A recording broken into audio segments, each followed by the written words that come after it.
سون أقويتا محرنا أقويتا محرنا أقويتا بارخنا أمين كبرنا أبون ودن منفس قدس لو من كل سعنز العالم عالم بقعات برنا بمسكانا خمزيلنا هنصلي بسمايات تنبر أبونا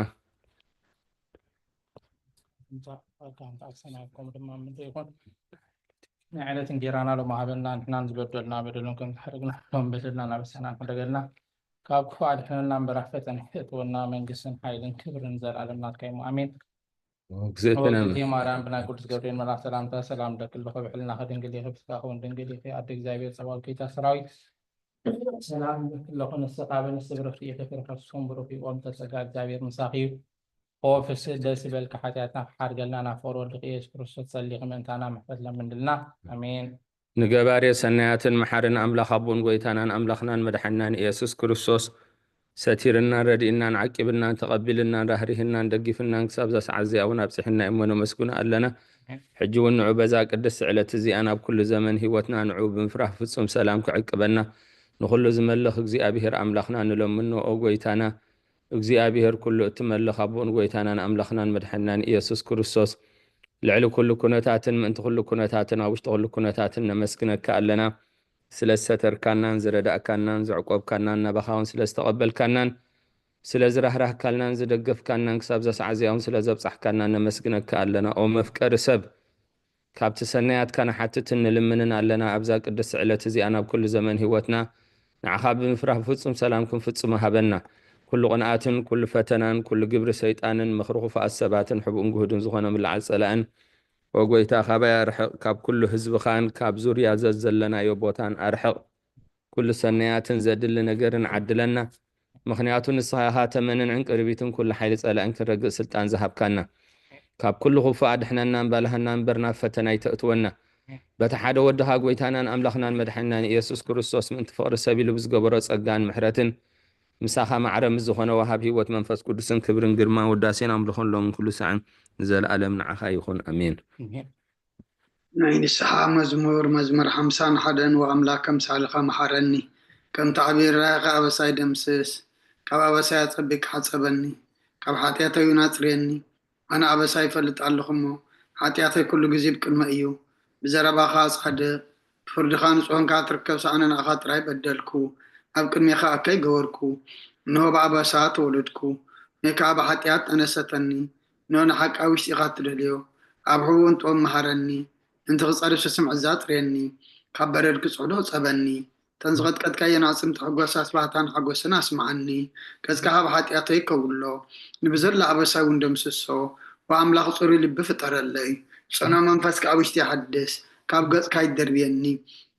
قدس منفس كاون ايتقدفني حقوس مدحان كامل اسلي فقادنيا منفس وندقفني مقد خان مفرس غمرم ايه حتى أنا بخاكم اللسو ايهم وأملاخ مدحاني كابدا دم أناقفني تسانين صدقها على الكتب للو ايه ويتايا أفاي مسكانا خنقرس خنا فريك فت مسوات بهب بلكاني تزيكونا اسم أقرب كل كانره مسوات مرارايتو غني خامو مسوات أملاخ صبر منفسيو وأملاخ نصبرون كتكتن لبايتو غني خا نتسيم صدقها سناي قبر الله مكاتيات يرسالم نداق شو مسوات صدقه بزحر مسواتي بملو مسوات بحكب لكايو شو عم مسوي خارح وخقرو الكايوم هالليلويا صلاة قزيد قاس كرسات نقسين أملاخين مسقانا قربلو حاتياتيك حد قال لك إلمنا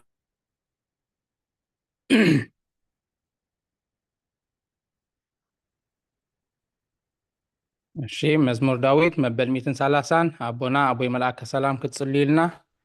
مزمور داويد مبل 230 حدن أبونا أبا قوموس كتصلي لنا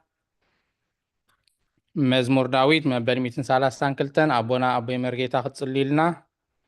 مزمور داويد 233 أنا كتصلي مزمور داويد مبل 234 أدينا إلسابيت مزمور داويد مبل 234 حاونا دكتور صقاب مزمور داويد مبل 237 من الباش بيزن تهاليكم كابزو مابزو أونلاين مسانا دلكم مس عدلكم تنباب كي ترف حبرونيكم ممر دكتور صقاب مزمور داويد 237 ممر تمنيت مزمور داويد مبل 238 መምህር ሳራ መዝሙር ዳዊት መበል 141 ማማ ብረይ መዝሙር ዳዊት መበል 142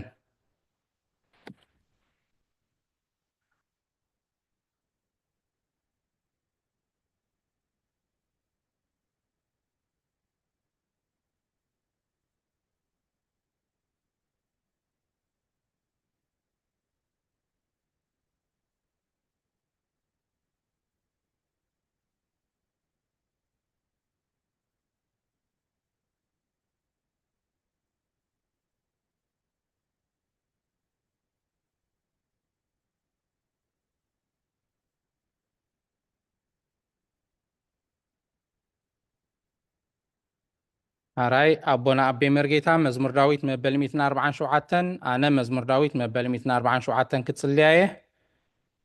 حاونا دكتور صقاب مزمور داويت مبل 148 عاويل كتصلي لنا نزات هليخا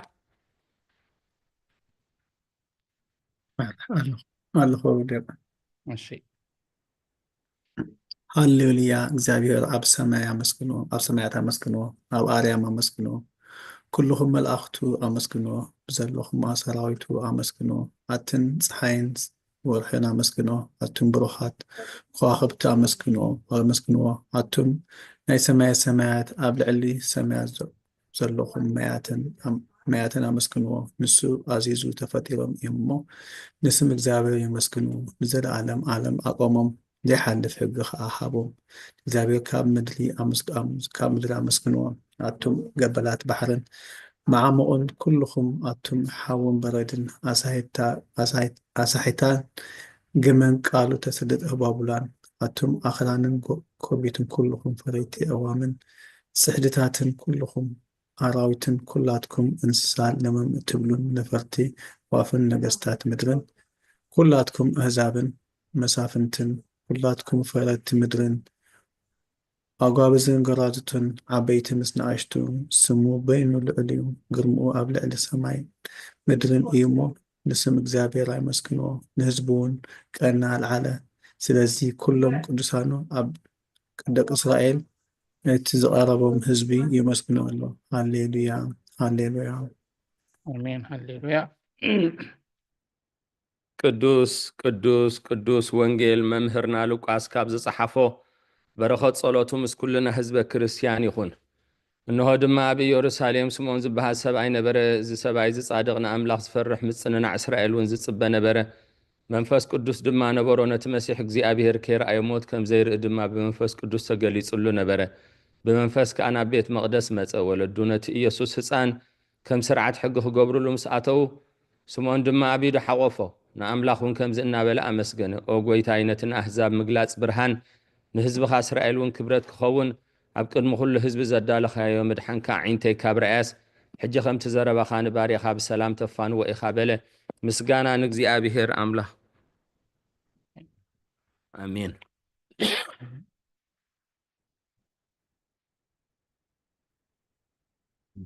آمين መምህር ትምኒት ካብ ክፍልታት ጸሎት እንሆ ኣብ ቅድሚ እቲ ቁኑዕ ፈራዲ ክቐውም ተዳልየ ኣለኹ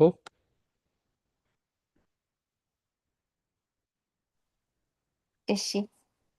እንሆ ኣብ ቅድሚ እቲ ቁኑዕ ፈራዲ ክቐውም ተዳልየ ኣለኹ እቲ ኣብ ምግጋይ ዝሓለፈ ዕድመይ ንኹነኔን ንፍርድን ብቑዕ ስለ ዝኾነ ብብዝሒ ሓጢኣተይ እርዕድን እንቅጥቀጥን ኣለኹ ግን ከ ነፍሴ ጌና ኣብ መሬት ትነብሪ ካብ ሃለኹስ ተነስሒ ምክንያቱ መሬት ኣብ መቃብር ኣይውድሶን እዩ ኣብ ሞት ከዓ ዝዝክሮ የልቦን ኣብ ገሃነም እውን ዘመስግኖ የልቦን እሞ ካብ ድቃስ ትሕኪት ተንሲእኪ ናብ መድሕንኪ ብንስሓ ኦ ኣምላኸይ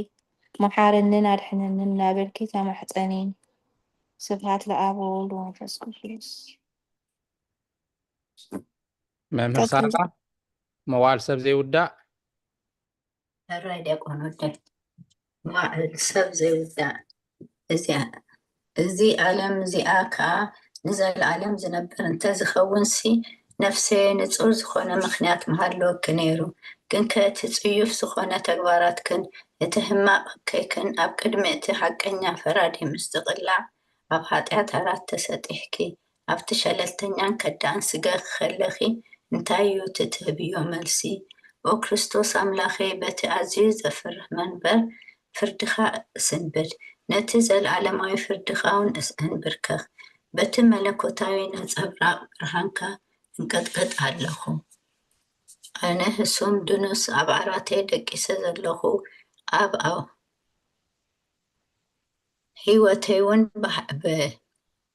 زي قدوس تخونكو نايتي تقبل كرز أبنت بمصاد أفلبين وقعخو أو أملاخ أنا قبنين يمو يقرب للي بلالخو يزني وزلفني والعالم عالم آمين آمين أدينا إلسابيت أو نتستدنجل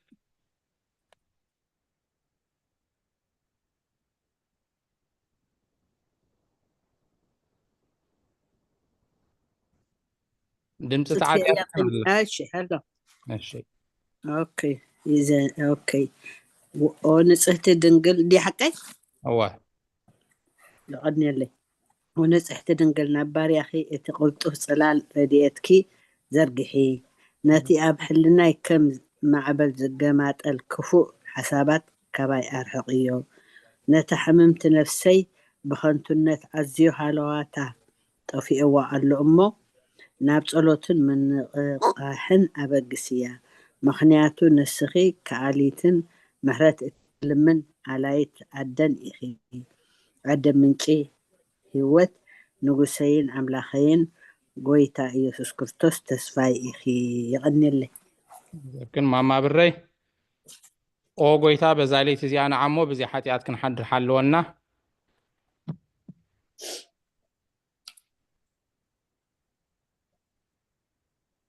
ኤልስዬ ተመለኺ ድሓንድሒ በቃ ጠፊአ መስለኒ ይሰኹን ጠፊአ ማማ ብረይ ኦ ጎይታ በዛ ለይቲ እዚኣ ንዓሞ ብዚ ሓጢኣት ክንሓድር ሓለወና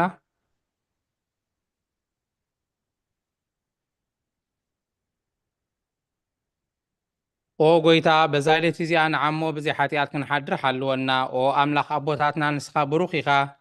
በረኸትካ ኣዝዩ ብዙሕ እዩ ቅዱስ ስምካ እውን ንዘለኣለም ክብሪ ዝመልኦ እዩ ኣሜን ኦ ጎይታ ከምቲ ኣባኻ ተወኪልናዮ ዘለና ምሕረትካ ከምኡ ትኹነልና ኣዒንቲ ኩሉ ንዓኻ ይፅበያ ኣለዋ ንስኻ ከዓ ኣብ እዋኑ ምግቢ ትህቦም ኦ ኣምላኽናን መድሓኒናን ኦ ተስፋ ኩላ ወሰናት ምድር ስምዓና ኦ ጎይታ ንስኻ ኢኻ ካብዚ ዓሌት እዚ ንዘለኣለም ተድሕነናን ተዕቁበናን ኣሜን ኦ ጎይታ ብሩኽ ኢኻ እሞ ፍርድኻ መሃረኒ ኦ ጎይታ ብሩኽ ኢኻ እሞ ሓቅነትካ ረዳእኒ ኦ ጎይታ ብሩኽ ኢኻ እሞ ክብርኻ ኣብርሃለይ ኦ ጎይታ ምሕረትካ ንዘለኣለም ይነብር ኦ ጎይታ ንዓይኒ ተግባር ኢድካ ካብ ወለዶ ናብ ወለዶ መዕቀብየ ስለ ዝኾንካ ኣይትንፀገኒ ኦ ጎይታይ ንዓኻ በዲለየ እሞ መሓረኒ ንነፍሲ ኣድሕናን እናበልኩ እፅላ ኣለኹ ኦ ጎይታይ ኣባኻ ተወኪለ ኣለኹ እሞ ኣድሕነኒ ፍቓድካ ክገብር ከዓ መሃረኒ ንስኻ ኣምላኸይ ፈልፋሊ ሂወት ኢኻ ብብርሃንካ ድማ ኢና ብርሃን እንርኢ ምሕረትካ ናብቶም ዝፈልጡኻ ክብርኻ ከዓ ናብ ቁኑዓት ልቢ ትምፃእ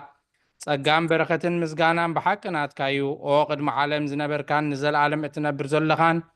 ኣቦን ወድን መንፈስ ቅዱስን ንዓኻ ምስጋናን ውዳሴን ግርማን ይግባእ ሎምን ኩሉ ሰዓን ንዘለኣለም ዓለም ኣሜን ኦ ልዑል ጎይታ በኣኻ ምእማንን ንስምካ ምዝማርን ሰናይ እሞ ምሕረትካ ኣብ ፀፅባሕ ሓቅነትካ ድማ ለይቲ ለይቲ ኣዘንቱ ማማ ብረይ ምናልባሽ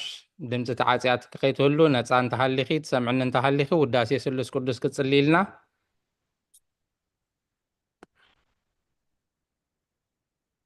እሺ መምህር ትምኒት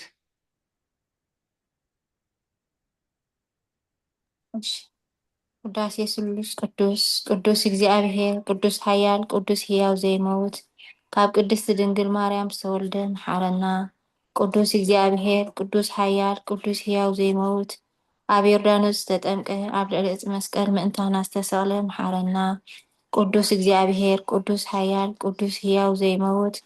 ኣብ ሳልሳይ መዓልቲ ካብ ሙታን ዝተንስአ ብምስጋና ናብ ሰማያት ዝዓረገ ኣብ የማን ኣቦኡ ዝተቐመጠ ኣብ ሕያዋንን ሙታንን ክፈርድ ከም ብሓድሽ ክመጽእ እዩ ኦ ጎይታ መሓረና ምስጋና ንኣቦን ንወድን መንፈስ ቅዱስን ሎምን ኩሉ ሰዓን ንዘለኣለም ዓለም ኣሜን ኣሜን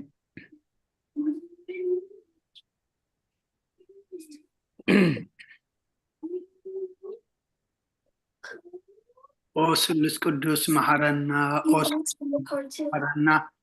او سلس قدوس محرنا او غويتا حتياتنا حدد او غويتا أبسانا يقبلنا او غويتا because if you miss your release او غويتا نحمد خامس حيوم تقدسم كالكا فوسم او غويتا نتم زمت بوتاتنا نديتاتنا نحواتنا نحاتنا كان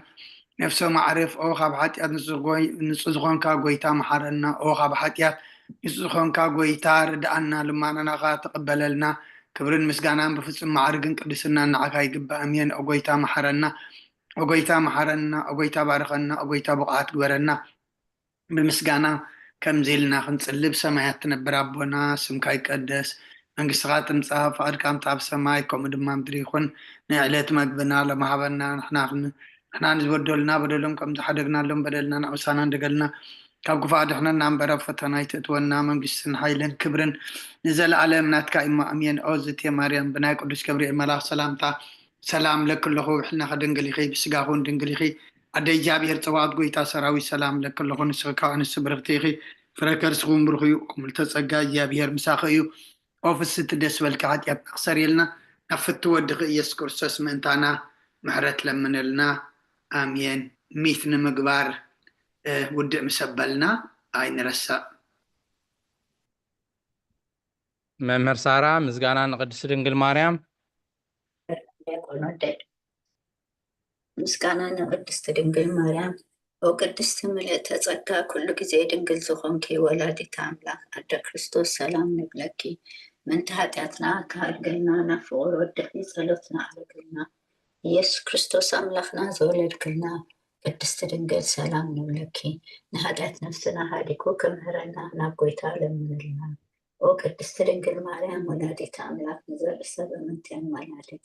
ናብ ወድኺ ኢየሱስ ክርስቶስ በህድገት ኃጢአት ክጽጎና ለምንልና وانا حق نقستي دنقل سلام نبلكي وانا نعمانيل املاخنا زولد كلنا كراسر انا سلامتانا غربلكي ودنقل وقويتانا يسوس كريستوس تأمنا تعملادك حتاتنا من تكهد قلنا تذكرنا امين امين ماما ترحاس ميتو ጸሎተ ሃይማኖት አውና ጆሲ ተሎግን قدم من عوهابي وزعمته ጸሎተ ሃይማኖት بدحري ጸሎተ ሃይማኖት نصليلنا الشهر كم يمسهم دياكون سلام دياكون كم يمسهم እግዚአብሔር ይመስገን ጸሎተ ሃይማኖት كتصليلنا ماشي مأتوي ጸሎተ ሃይማኖት او ሓደ حكኛ ብርሃን نخبركِ او قدس ድንግል ወላዲት አምላክ መድህን ዓለም ስለዘወለድክልና መጽዩ ከዓ ንነፍስና ስለዘድሓነና ነመስግነኪ ኦ ጎይታናን ንጉስናን መድሓኒናን ኢየሱስ ክርስቶስ ክብሪ ንዓኻ ይኹን ንስኻ ንሃዋርያት ሞገሶም ንሰማዕታት ኣኽሊሎም ንጻድቃናት ዕልልትኦም ንቤተ ክርስቲያን ጽንዓት ንሓጥኣን ሕድገት ብሓደ ዝመለከቱ ስሉስ ቅዱስ ነበስር ንሰግደሉ ንኽብሮ ኦ ጎይታ መሓረና ኦ ጎይታ መሓረና ኦ ጎይታ ባርኸና አሜን ጸሎተ ሃይማኖት كل بزحادة سماي مدن زرن فترة هذا مجزابير أبنا عمن بحدا بيتا بيسوس كريستوس علم كي تفتح مسؤول جهان ولد عواه نامن كبرهان استرخب برهان كم حقني أملاخ استرخب حقني أملاخ استولد مر كترني فنا وملكتم سام معرض خانة كل بوستفترة بزيك وجنا بزمدر زل هنا في السماء زل مستفترة الوان من تنا من تسمت من حنا في السماء زورده منتنا متدحان كاب سماء زور منفس قدس كاب قدس رنجمرم سقال بيسو سب كونه سب كوني دما بزمن بنتنا وبيلاطوس منتنا تسالي حمام مكان مسكل تقبل موته تقبره اب قدسات مصحف كم تتصحفه اما برسل سي معلتي كموزات فريتنس بخبر نفس ما يعرفه ابي منابوت امته كم بحدش نيوان نمتاتن كفر بخبره متين مانغست موداته يقولون قويتاي محوي بزهونه كباب السرطان بس قدس نامن صعبين ولا مسجدون مسكنه بنبيات تزربي قال له كلنا هورا قبايت بصورة بحانت قدس بتبرسال نعمن حاتيات مدرعي بحانت مقات نعمن تنسى موتان دل عالم عالم المزحي وتسفن بالبر نين وبيت يترس حسن إيكا حاتيات تكلنا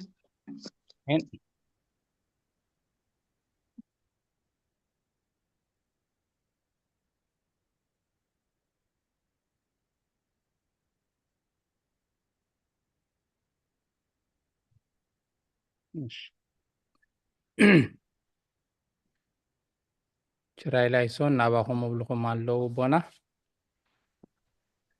ወጎይታ ጸሎትና ሰሚዕኻ ኃጢአትና ሃደገልና ክርያ ላይሶን ክርያ ላይሶን ክርያ ላይሶን ላይሶን ችራ ላይሶን ችራ ላይሶን ላይሶን ክርያ ላይሶን ክርያ ላይሶን ላይሶን ችራ ላይሶን ችራ ላይሶን ላይሶን ክርያ ላይሶን ክርያ ላይሶን ላይሶን ችራ ላይሶን ችራ ላይሶን ሶን ክርያ ላይሶን ክርያ ላይሶን ላይሶን ችራ ላይሶን ችራ ላይሶን ሶን ክርያ ላይሶን ክርያ ላይሶን ላይሶን ችራ ላይሶን ችራ ላይሶን ክርያ ላይሶን ክርያ ላይሶን ላይሶን ችራ ላይሶን ክርያ ላይሶን ክርያ ላይሶን ክርያ ላይሶን ላይሶን ችራ ላይሶን ችራ ላይሶን ሶን ክርያ ላይሶን ክርያ ላይሶን ላይሶን ችራ ላይሶን ችራ ላይሶን ክርያ ላይሶን ክርያ ላይሶን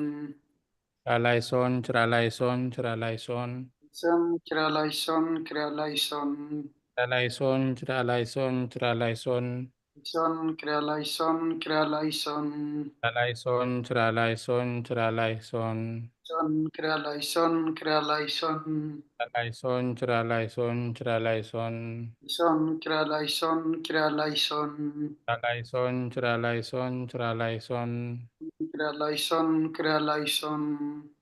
ላይሶን ችራ ላይሶን ክርያ ላይሶን ክርያ ላይሶን ክርያ ላይሶን ላይሶን ችራ ላይሶን ችራ ላይሶን ላይሶን ክርያ ላይሶን ክርያ ላይሶን ላይሶን ችራ ላይሶን ችራ ላይሶን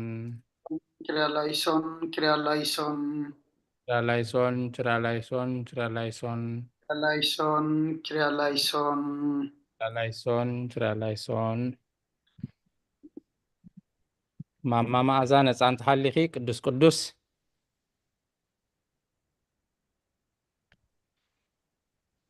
ሕራይ ንኣምላኽ ይኹን ቅዱስ ቅዱስ እግዚአብሔር ጎይታ ሰራዊት ሰማይን ምድርን ብክብርኻን ብልግስኻን ሙሉኣት እየን ኦ ንኩሉ እትመልኽ እግዚአብሔር ኣቦ መሓረና ኦ ጎይታ ሰራዊት ኣምላኽ ሓይልታት ምሳና ኩን ምክንያቱ ኣብ ግዜ ሽግርናን ጭንቀትናን ብዘይካኻ ረዳኢ የብልናን ኦ ኣምላኽና ኣባና ሕደር ንበልና የቕሬታን ምሕረት እቲ ብድሌትናን ብዘይድሌትናን ዝገበርናዮ እቲ ብፍላጥን ብዘይፍላጥን ዝሰራሕናዮ ስውርን ጉህድን ዝኾነ ሓጢኣትና ምእንቲ እቲ ኣብ ልዕሌና ዝስመ ቅዱስ ስምካ ኢልካ ኦ ጎይታ ይቕረበለና ኦ ምሕረትካ ደኣ እምበር ከም ተግባርና ኣይኹን ኦ ጎይታ ብቕዓት ግበረልና በከመ ምሕረትከ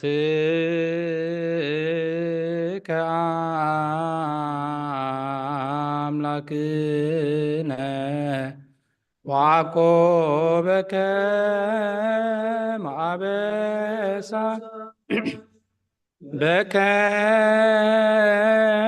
ምሕረትከ አምላክነ وعقوبك معبس بك ممرتك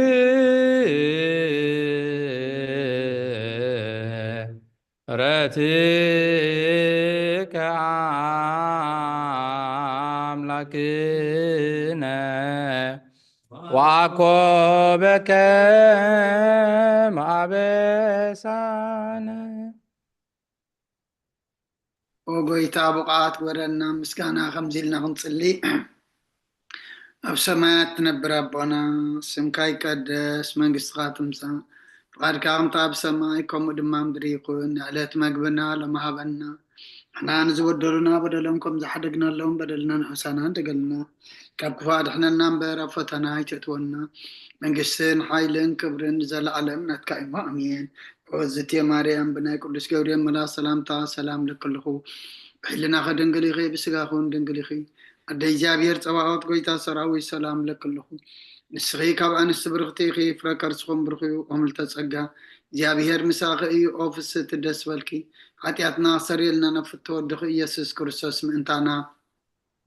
ምሕረት ለምንልና ኣሜን ናይ ንስሓ ጸሎት وقويتا بزا معلت زي أب كن مخاب تكباركم بقال حسابكم بكل واسطنا زحطنا يو إسخار وحرهم نبقر سبن سلزقونكا أنت تقدس مكالكا تعرقنا نحدقلنا وأملاق سلام كن حدر سلام ليتها بنا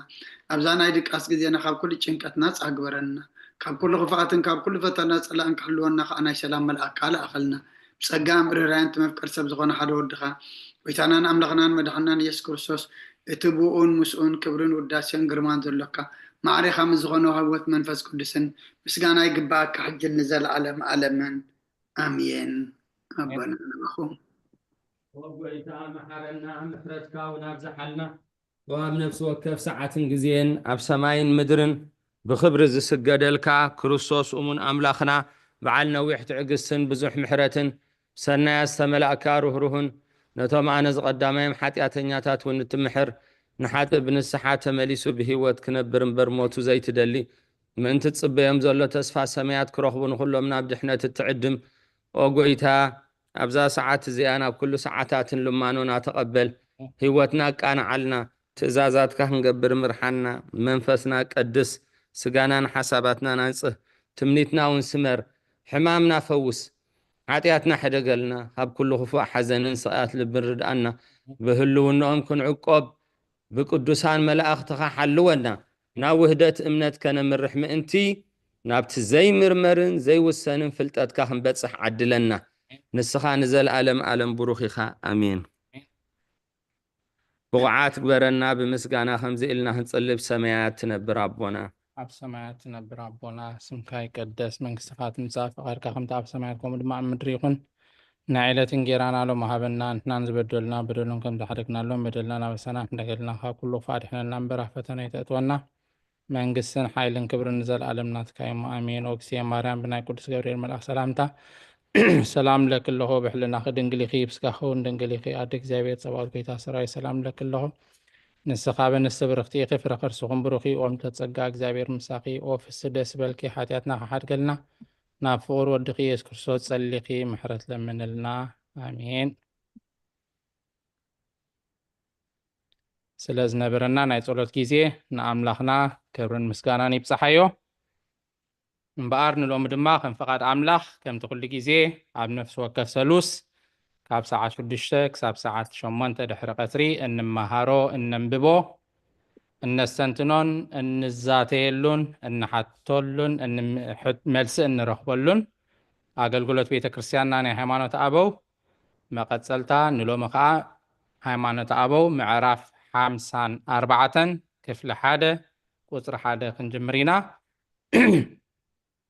ازي معراف 54 ناي قدوس إبيفانيوس ناي هاجر قوبروس ويدما دسيت قوبروس سايبرس مالتي ኤጲስቆጶስ ዝፀሓፎ ኢና ከነንብብ እግዚአብሔር አምላኽ ይግለጸልና ንኩላትና ድማ ምስተውዓለ ይሃበና ሃይማኖት አበው ምዕራፍ 54 ክፍሊ 1 ቁጥሪ 1 ኣብ ቁጥሪ 2 ሓንቲ ንባብ ኣላትና መምህር ትምኒት መዝሙር ዳዊት መበል 110 ቁጥሪ 1 ንባብ ቁጥሪ 1 2 ናይ ሃገረ ቆጵሮስ ኤጲስቆጶስ ቅዱስ ኤጲፋኒዎስ ኣብቲ መልህቅ ዝበሃል ዓብይ መጽሓፉ ከም ዝበለ ነቢ ዳዊት ጎይታ ንጎይታይ ንጸላእትኻ መርገጽ እግርኻ ገይረ ክሳዕ ዘግዘአልካ ብየማነይ ተቐመጥ በሎ ይብል መዝሙር 110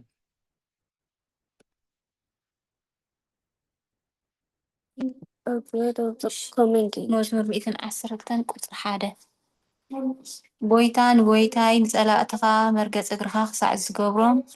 ኣብ የማነይ ተቐመጥ በሎ አሜን ቃልዎ ተስማዕልና ኮን ወደያት የለሁ ሕጂ አጋጣሚ ወጤጠኒ እሺ ናባኺያ ማማ ብረይ ዛ ንባብ ወንጌል ዮሐንስ ምዕራፍ 10 ካብ ቁጥሪ 16 ክሳብ ቁጥሪ 18 ንባብ ቁጥሪ 3 ጎይታ ፈጣሪ እዩ እሞ ንጎይታይ በሎ ወልድ ጎይታ ፈጣሪ ብምዃኑ ንኣብ ናይ ጎይታይ ጎይታ ኣይበሎን ሰብ ኮይኑ ኣምላኸይ ኣምላኽኩም ዝበለሉ ዘመን ክሳዕዚ ገና ኣይበፅሐን ነበረ። ወንጌል ዮሃንስ ምዕራፍ 10:16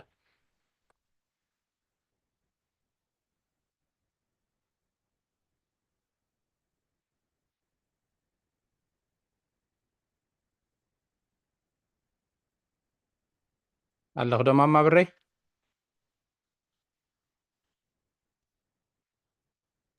وطيل لندي ጸኒሐ እሺ ሕጂ ሬዲ ዲኺ? ኖ ክንደይ ይኸል ካልንሞ ወንጌል ዮሐንስ ወንጌል ዮሐንስ 10 17 እሺ ወደ ኣለኹ ጻይ እሺ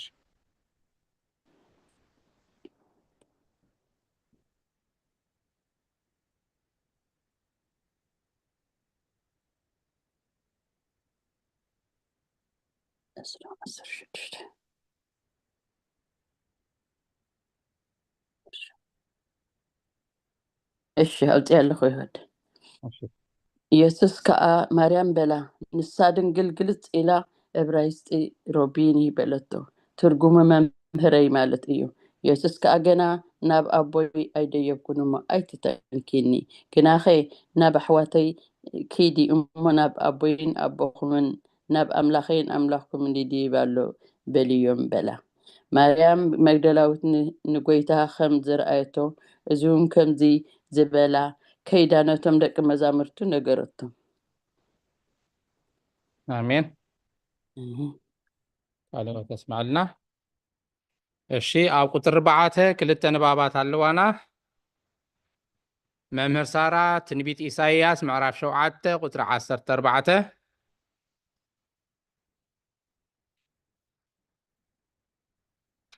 ኣዴና ኤልሳቤጥ ወንጌል ማቴዎስ ናይ ሓድሽ ኪዳን መጀመርታ መጽሓፍ ወንጌል ማቴዎስ ምዕራፍ 1 ኣብታ ቀዳመይቲ ምዕራፍ ቁጥሪ 13 ማቴዎስ 1:13 ንባብ ቁጥሪ 4 ነቢ ኢሳይያስ እውን እነሆ ድንግል ክትጸንስ ወዲ ከዓ ክትወልድ እያ ስሙ እውን አማኑኤል ክስመዩ በለ። ትርጉሙ ድማ እግዚአብሔር ምሳና ሓደ አካል ሓደ ባህሪ ኮነ ማለት እዩ። እዚ ነገር እዚ ቅድሚ አምላኸይ ንሱ ድማ አምላኽኩም ምባሉ ከም ዝኾነ ደጊሙ የረድእ። መምህር ሳራ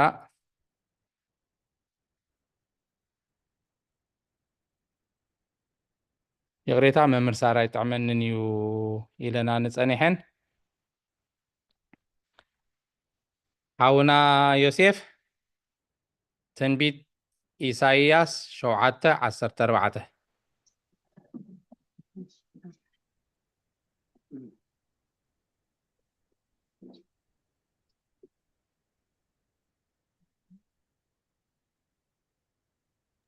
ናራይ 7:14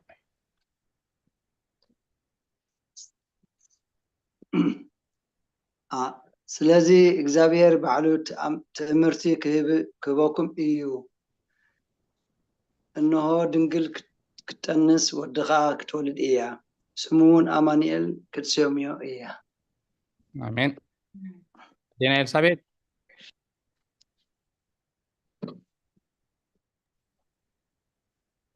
ዕስራን ክልተን ዕስራን ሰለስተን እያ ትብል ዘላ። እሺ ኩሉ ድማ እቲ እግዚአብሔር ብነቢይ እንሆ ድንግል ክትጠንስ ወዲ እውን ክትወልድ እያ ስሙ ከዓ አማኑኤል ክብልዎ እዮም ትርጉሙ ከዓ አምላኽ ምሳና ማለት እዩ እናበለ ዝተዛረቦ ምእንቲ ክፍጸም ኮነ። ዝተዛረቦ ምእንቲ ክፍጸም ኮነ ኢሉ እሺ ቃልዎ ተስማዕልና። ቀፂላ ደላ ንባብና ማማ ትርሓስ ትንቢት ሚክያስ 5:2 ሚክያስ ሚልክያስ ኣይኮነትን ል የብላን ሚክያስ 5:2 ንባብ ቁጥሪ 5 ነቢ ሚክያስ እውን ኣቲ ምድሪ ኤፍራታ ቤተልሔም ንስኺ ካብ ነገስታት ይሁዳ ኣይትነእስን ኢኺ ንህዝበይ እስራኤል ዝሕሉ ንጉስ ካባኺ ክወፅእ እዩ بلا أملاخي إزون فتاريخهم زبللو جيزيه كسع شعو جنا خمزي بتصحى فلات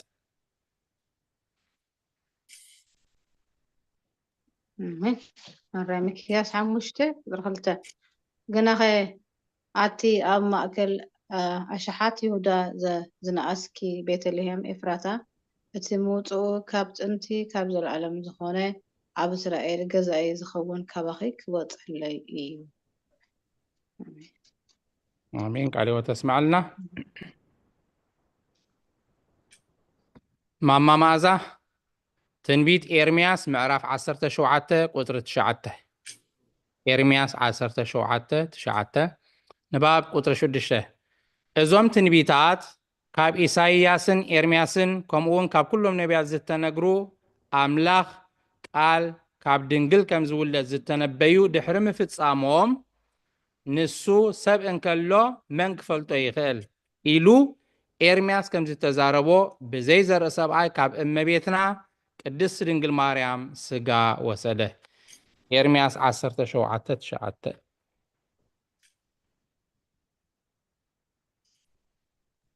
قال له خد اسمع هو حجمتي خلخ الشعر إرمياس 17 لبي كاب كله جرحن عز يحسو من إيه منك يستوعب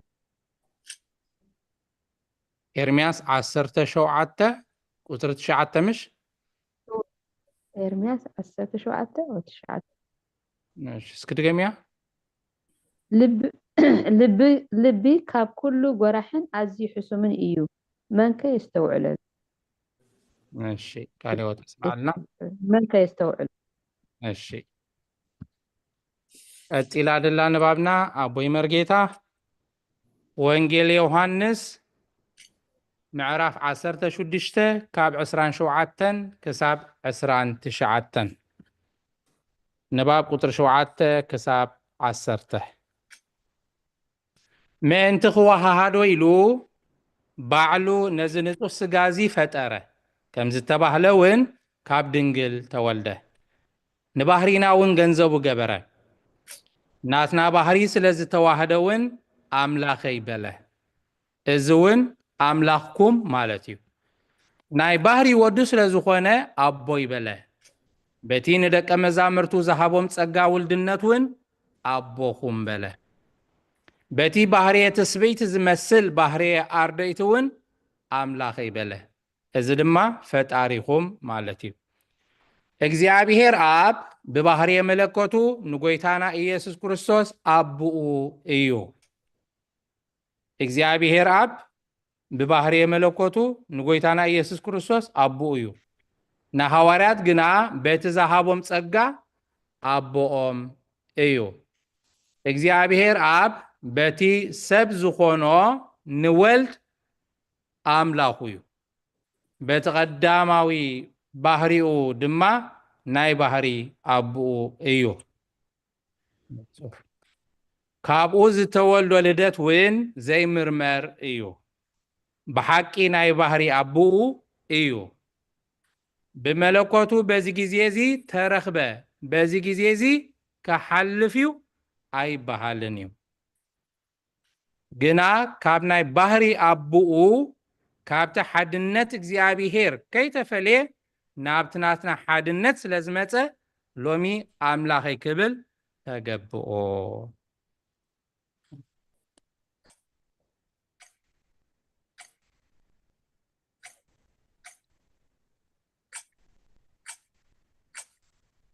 አቦይ መርጌታ ናባኹምያ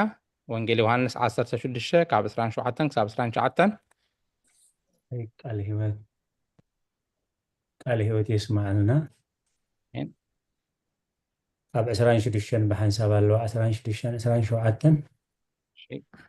ወንጌል ዮሐንስ ምዕራፍ 16 ክሳብ 19 በታ መዓልቲ እቲኣ ብስመይ ክትልሙኒ ኢኹም ንስኻትኩም ኣነ ካብ ኣምላኽ ከም ዝመጻእኹ ስለ ዝኣመንኩምን ዘፍቀርኩምን ኣቦ ባዕሉ የፍቅረኩም ኣሎ እሞ ነቦ ምእንታኹም ኣነ ከም ዝልሙኖ ኣይብለኩምን እየ ካባቦ ወፅየ ናብ ዓለም መጽኣኹ ንዓለም ሓዲገ ድማ ናብ ኣቦ ኸይድ ኣለኹ ቶም ደቀ መዛሙርቱ ከዓ እንሆ ሕጂ ብግሁድ ትዛረብ ኣለኻ ሓንቲ እኳ ብሕቡእ ኣይተዛረብካን በልዎ ስለ ቃላይቱ እግዚአብሔር ዝተመስገነ ይሁን አሜን። ቀፂላ ደላ ንባብና ሓውና ዲያቆን ግርማይ ኣብ ወንጌለ ሉቃስ ምዕራፍ 2 ካብ ቁፅሪ 40 ክሳብ ቁፅሪ 52 እሺ ንባብ ቁጥሪ 11 12 ኣብ ነቲ ጥንቲ ፍጻሜ ዘይብሉ ቃል ቅድሚ ምፍጣር ዓለም ወለዶ ኣብ ነቲ ጥንቲ ፍጻሜ ዘይብሉ ቃል ቅድሚ ምፍጣር ዓለም ወለዶ እሺ ድሕሪ ዘመን ድማ ብግብሪ መንፈስ ቅዱስ ካብ ንጽሕት እመቤትና ቅድስት ድንግል ማርያም ብስጋ ተወልደ ክፍሊ 2 ቁጥሪ 12 ደጊሙ ከዓ እዚ ናይ ቆጵሮስ ኤጲስቆጶስ ቅዱስ ኤጲፋኒዮስ እቲ ህፃን ከም ዝዓበየ ብመንፈስ ቅዱስ እውን ከም ዝጸንዐ ተጻሒፉ ኣሎ በለ ጎይታና ኢየሱስ ክርስቶስ በአካልን ብጥበብን በብንእሽቶ ይዓቢ ነበረ አሁን ዲያቆን ግርማይ ቃል ህይወት እስማኤልና ናብ ቤት ዘካርያስ ኣትያ ከዓ ንኤልሳቤጥ ሰላም በለታ ኤልሳቤጥ ቃል ሰላምታ ማርያም ምስ ሰምዐት እቲ ህፃን ኣብ ከርሳ ተሰራሰረ ንኤልሳቤጥ ድማ መንፈስ ቅዱስ መልአ ብዓብዪ ድምፂ እውን ዓዊዳ ንስኺ ካብ ኣንስቲ ዝተባረኪ ኢኺ እቲ ካባኺ ዝውለድ ህፃን እውን ዝተባረኸ እዩ ኣደ ጎይታይ ናባይ ክትመፅእ እዚ ካበይ ኮነለይ እንሆ ድምፂ ሰላምታኺ ምስ ሰማዕኹ እቲ ህፃን ኣብ ከርሰይ ብሓጎስ ተሰራሰረ እቲ ካብ እግዚኣብሔር ዝተነግረኪ ቃል ከም ዝፍፀም ስለ ዝኣመንኪ ብፅእቲ ኢኺ በለት ጾረት ምስጋና ማርያም ድማ ከምዚ በለት ነፍሰይ ንእግዚኣብሔር ትዕብዮ መንፈሰይ ከዓ በኣምላኸይ በቲ መድሓኒ ባህ ይብሎ ውርደት ባሪኡ ርኢ እሞ እንሆ ካብ ሕጂ ኩሎም ወለዶ ብፅእቲ ክውደድ እዮም እቲ ኩሉ ዝኽእል ዓበይቲ ነገራት ገይሩለይ እሞ ስሙ ቅዱስ እዩ ምሕረቱ እውን ኣብቶም ዝፈርህዎ ንወለዶ ወለዶ እዩ ብቕልፅሙ ሓይሊ ገበረ ንዕብዮት ሓሳባት ልቦም ፈተኖም ንሓያላት ካብ ዝፋኖም ኣውረዶም ንዝተዋረዱ ከዓ ልዕል ኣበሎም ኣሚን ቃልዎ ተስማዕልና ቀፂላ ደላ ንባብና ትንቢት ኢሳይያስ ምዕራፍ 8 ቁጥሪ 4 እያ ኣቦና ኣቤ ቀሽ ተስፋ ዓለም ነፃ እንድሕሪ ሓሊኹም ትንቢተ ኢሳይያስ ምዕራፍ 8 ቁጥሪ 4 እሺ ንባብ ቁጥሪ 13 ዲያቆን ኣይሰማዕኻንን እምበር ዲያቆን መሓሪ ምዕራፍ 1 ይንብቡ ይግንድሓን ምዕራፍ 2 እያ ነይራ ኣየነይቲ እያ እዛ ሉቃስ ድያ እዎ ኦኬ ምዕራፍ 1 ኢለ ነነ ምዕራፍ 1 እንቢቡ ዲያቆን መሓሪ ኦኬ ወብዛዕባ ንኤልሳቤጥ ዝበፅሐታ ከንብብ ፀኒሕዎ እያ ዝተውዓል ኩሉን ሓውና ዲያቆን ግርማይ እሺ قرأت ما انا افتح زي ሉቃስ 2 ካብ 4 حرك ثانك يو አቦና تتابعنا جنا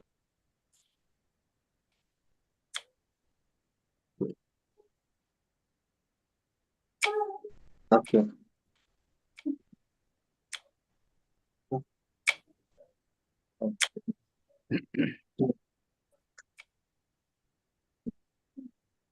እቲ ህፃን ዓበ ጥበብ መሊእዎ እውን ደልደለ ፀጋ ኣምላኽ ድማ ኣብኡ ነበረ ኢየሱስ ህፃን ኣብ ማእኸል ሊቃውንቲ እቶም ወለዱ ንበዓል ፋሲካ ዓመት ናብ ኢየሩሳሌም ይኸዱ ነበሩ ኢየሱስ ወዲ 12 ዓመት ምስ ኮነ ከዓ ከምቲ ልማዶም በዓል ከኽብሩ ንኢየሩሳሌም ደይቡ ነተን በዓላት ሓሊፎም ክምለሱ ከለዉ ኢየሱስ እቲ ህፃን ኣብ ኢየሩሳሌም ተረፈ ወለዱ ግና ኣይፈለጡን ምስ መኻይዶም ዘሎ መሲልዎ መገዲ ሓደ መዓልቲ ተጓዕዙ ኣብ ኣዝማዶምን ኣብ ዝፈልጥዎምን ከዓ ደለይዎ ምስ ሰኣንዎ ከዓ እናደለይዎ ናብ ኢየሩሳሌም ተመልሱ ኣብ ሳልሳይ መዓልቲ ድማ ኣብ ቤት መቕደስ ኣብ ማእኸል መምህራን ተቐሚጡ ሰምዖምን ክሓቶም ከሎ ረኸብዎ እቶም ሰምዖ ዘበሉ ድማ በቲ ምስትውዓሉን ምላሽን ተገረሙ ምስ ረኣይዎ ድማ ገረሞም ኣዲኻ በል ወደይ ስለምንታይ ዳ ከምዚ ገበርካና እንሆ ኣነን ኣቦኻን ተሸጊርና ክንደልየካ ቀኒና በለቶ ንምንታይ እሞ ትደልዩኒ ኣብቲ ናይ ኣቦይ ቤት ክህሉ ከም ዝግባእ ንዶ ኣይትፈልጥን ኢኹም በሎም ነሳቶም ግና ነቲ ዝበሎም ዘረባያ ዝተውዓልዎን ምስቶም مساعتهم وريدو ناب نازريت مت يزوزهم نبره عبدي دما نزي كل ነገር ኣብ ልባቶም ሃልሎ ነበረት ኢየሱስ ከዓ ኣብ ቅድሚ ኣምላኽን ሰብን ብጥበብን ብቑመትን ብጸጋን ዓበየ ኣሜን ስለቓል እግዚአብሔር ኣምላኽ መስገን አሜን ንባብ ቁጥሪ 13 እቲ ህፃን ኣቦይን ኣደይን ምባል ከይፈለጠ ከሎ ናሃብቲ ደማስቆን ምርኮ ሰማርያን ከም ዝቕበል ኣብ ነቢ ሓዲሩ እግዚአብሔር ተዛረበ ትንቢት ኢሳይያስ 8:4 ትንቢት ኢሳይያስ ምዕራፍ 8:3-4 እንድሕር ኣለዋ ኣብታ ነቢት ከዓ ቀረብኩ ንሳ እውን ጠነሰት ወዲ ከዓ ወለደት ሽዑ እግዚአብሔር እቲ ህፃን ኣቦይን ኣደይን ምባል ከይፈለጠ ሃብቲ ደማስቆን ምርኮ ሰማርያን ኣብ ቅድሚ ንጉስ ኣሶር ክወስድዎ እዮም እሞ ነቲ ህፃን ቀልጢፍካ ዝሙት ፈጢንካ ማርኽ ኢልካ ስመዮ በለኒ ኣሌዎ ተስማዕልና ቀፂለን ዘለዋ ንባባትና ማማ ህይወት መዝሙር ዳዊት መበል 94 ካብ 8 ክሳብ 10 መምህር ትምኒት ወንጌል ማቴዎስ ምዕራፍ 12 ካብ 22 ክሳብ 24 ንባብ ቁጥሪ 14 ንሰብ ፍልጠት ዝሃበ ንሰብ ኣእዛን ዝፈጠረ ናይ ሰብ ኣዘራርባውን ዘከናወነ ልሳን ዓባሳት ዘዛረበ ንሱ እቲ ጥበበኛ ምእንታና እዚ ኩሉ ስራሕናቱ ገበረ እዚ ከዓ ነቲ ምእንታና ዝገበሮ ነዚ ስርዓት ሰብነት ንኽፍጽም እዩ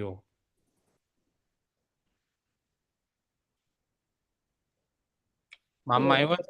እወ ቴንክ ዩ ዲያቆን ካብ ምዕራፍ 8 ካብ 1 ስጋዕ 10 ትብል ኣላ ኣብዚ ናተይ ግን ስጋዕ 9 እያ ዘላ መዝሙር ዳዊት መበል 94 ካብ 8 ክሳብ 10 hold it 94 I'm sorry it's my fault ተጋጌ 94 sorry ካብ 8 እስካብ 10 thank you ኣይተሓዙለይ ኣቱም ዳንዴታት ህዝቢ ኣስተውዕሉ ኣቱም ኣያሹ መዓዝ ኢኹም እትልብሙ እዝኒ ዝተኸለስ ኣይሰምዕ እንዶ ዓይኒ ዝፈጠረስ ኣይርኢ እንዶ እዩ ንህዝባ ዝቀፅእ ፍልጠት ንሰብ ትምህር ኣይግስፅ እንዶ እዩ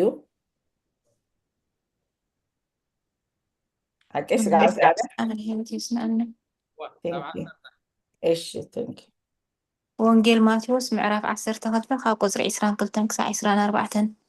ድሕሪዚ ከዓ ጋኔን ዝሓደሮ ዕውርን ዓባስን ናውፅኡ ንሱ ድማ ነቲ ዕውር ዓባስ ዝርእን ዝዛረብን ገይሩ ኣሕወዮ እቶም ህዝቢ ኩሎም ከዓ እዝስ እቲ ወዲ ዳዊት ተኾን እዩ ኢሎም ኣስተንከሩ ፈሪሳውያን ምስ ሰምዑ ግና እዚ ብዘይ ዞቢኤል እቲ ሓለቓ ኣጋንንቲ ነጋንንቲ ኣያውፅኦምን በሉ ቃል ህይወት ተስማዕልና ኣብ ቁጥሪ 15 ሓንቲ ንባብ ኣላትና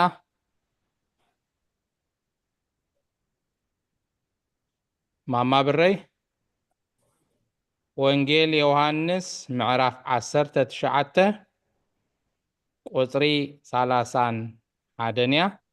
ኣብቲ 16 ከዓ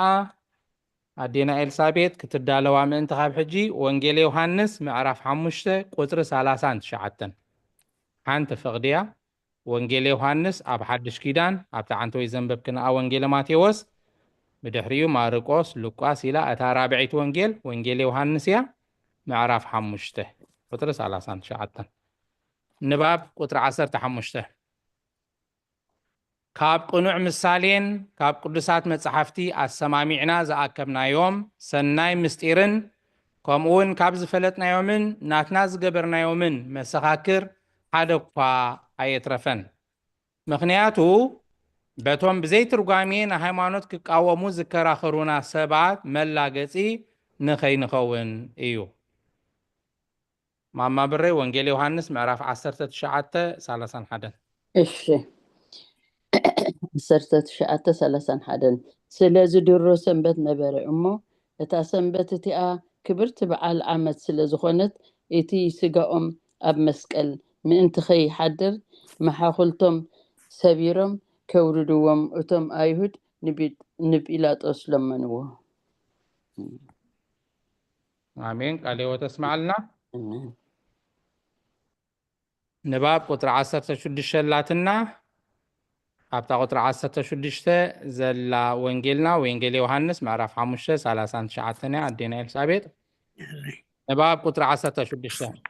ንነፍሲ ወከፍ ካብ ቃላት መጽሓፍቲ ነቲ ኣብ ውሽጦም ዘሎ ምስጢር ነስተውዕል ነቲ ሰብ ብምዃኑ ዝተዛረበሉ ምኽንያት ደጊምና ንነግር ቁጥሪ 5:39 ወንጌል ዮሃንስ ቁጥሪ 5:39 ናይ ዘለዓለም ህይወት ኣብኣተን እትረኽቡ ናይ ዘለዓለም ህይወት ኣብኣተን እትረኽቡ እንታይ ዳላ እዚኣ እትረኽቡ ኣብኣተን እንድያ ትብል هو እትረኽቡ መሲልኩም ድዩ እትረኽቡ መሲልኩም ነተን ቅዱሳት መጻሕፍቲ ትምርምርወን ኣለኹም ግዳስ ንሳተን እውን ንዓይ እየን ዝምስክራለይ አሜን ቴንክ ዩ እዚኣ ኣገዳሲት ጠቕሲያ እዚኣ ነፅንዓያ ዮሃንስ 5:39 ዓባይ ጠቕሲያ ነፅንዓያ እዚኣ هو ከቢዳትኒ ያፀኒሓኩ ናይ ዘለዓለም ህይወት ንባብና እሺ መሲልኩም ቀጢሉ ደሎ ሓውና ኣዴና ኣይነ ዓለም ኳዕ ብሰላም ኣተኽን ንሳተን እውን እንኳዕ ሰላም ፀናሕኩም ወዲኣባነይ ትንቢት ኤርምያስ ምዕራፍ 17 ቁጥሪ 9 ትንቢት ኤርምያስ ምዕራፍ 17 ቁጥሪ 9 እሽሐር እሺ ንባብ ካብ ቁጥሪ 17 እዚ ድማ ነቲ ፈጣሪኹም እዩ እንሆ ኣምላኸይ ዝበለሉ ነገር ኣቐዲምና ደጋጊምና ተዛረብና እዚ ኸዓ ሰብ ከም ዝኾነ ዝፈልጦ ከም ዘየልቦ ናይቲ ዝተነግረሉ ሓደ ቃል ናቱ መንገዲ ወይ ድማ ምስጢር እቲ ፍልጠት ዘይብሉ ሰብ ንክፈልጥ እዩ በዚ ቃል ቅዱሳት መጻሕፍቲ ንሱ ካብ ክልተ ዝረአዩን ዘይረአዩን ሓደ ኣካል ሓደ ባህሪ ከም ዝኾነ ይፍለጥ በቲ ዝረአ ክበበ ትስብእት ኣምላኸይ በለ በቲ ዘይረአ መለኮት ድማ ኣቦይ በለ በቲ ዝረአ ክበበ ትስብእት ኣምላኸይ በለ በቲ ዘይረአ መለኮት ድማ ኣቦይ በለ ነቶም ኣቦይ ኣምላኸይ ዝበሎም ምስጢራት መልሲ ክህብ ዝኽእል የልቦን ፍጡር ዘይኮነ ሰብ ከመይ ዝበለ እዩ ሰብ እንተ ዘይኮይንኸ ከመይ ኢሉ ሰብ ይበሃል ኩሉ ዝውለድ ሰብ ስሙ ኣብ ኣደን ኣቦን ኣዝማዱን ቤተሰቡን ወገናቱን ጎረባብቱን ሰብ ሃገሩን ይፍለጥ እዩ እዚ ሰብ ዝኾነ ኣምላኽ ምባልስ ንእግዚኣብሔር ቃል ደኣ ይንገር ኣብ እግዚኣብሔር ቃል እውን ይፍጸም እምበር ንዕሩቕ ብእሲ ሰብ ዝኾነ ኣምላኽ ምባል ኣይግባእን እዩ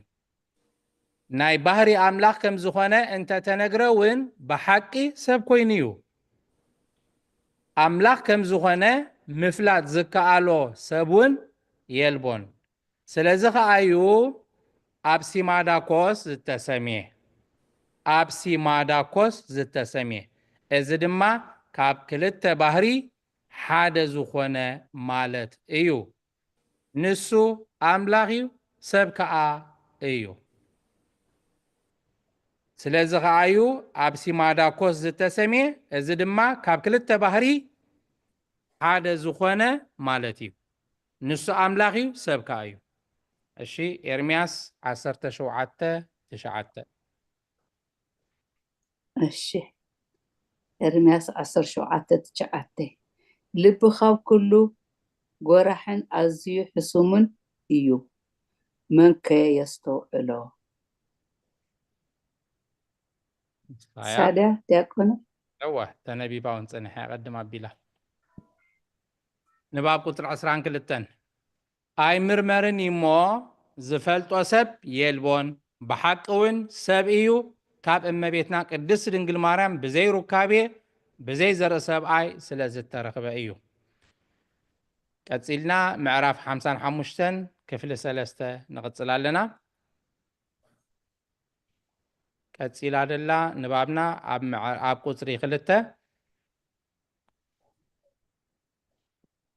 حاونا يوسف وانجيل ماتيوس معراف 9 كاب قطر 1 كساب 14 ماتيوس 9 كاب 1 كساب 14 دجيمو ازي ناي قوبروس ابيسقوبوس قدوس ابيفانيوس ابت ملحق زبحال مصحفو كم زبله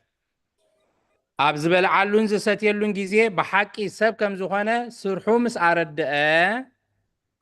بزينة كل صبئن كركرن منافقانن نخلو حدث سعبتي مانن أطفأ بلا ماتيوس 9 1 7 6 4 ማቴዎስ 9 ካብ 1 ክሳብ 14 ናብ ጃልባ ኣትዩ ተሳገረ ናብ ዓዲ እውን መፀ እነሆ ከዓ መጻጉዕ ሰብኣይ ብዓራት ፀይሮም ናብኡ ኣምፅእዎ ኢየሱስ እምነቶም ርዩ ነቲ መጻጉዕ ወደየ ኣጆኻ ሓጢኣትካ ተሓዲጉልካ በሎ እነሆ ከዓ ሓያሎ ካብቶም ጸሓፍቲ ብልቦም እዚ ጻረፍ ኣሎ በሉ ኢየሱስ ድማ ሓሳባቶም ፈሊጡ በለ ንምንታይ ብልብኹም ክፉእ ተሓስቡ ኣለኹም ኣየናይ ይቐልል ሓጢኣትካ ተሓዲጉልካ ምባል ዶ ወይ ተንስእ እሞ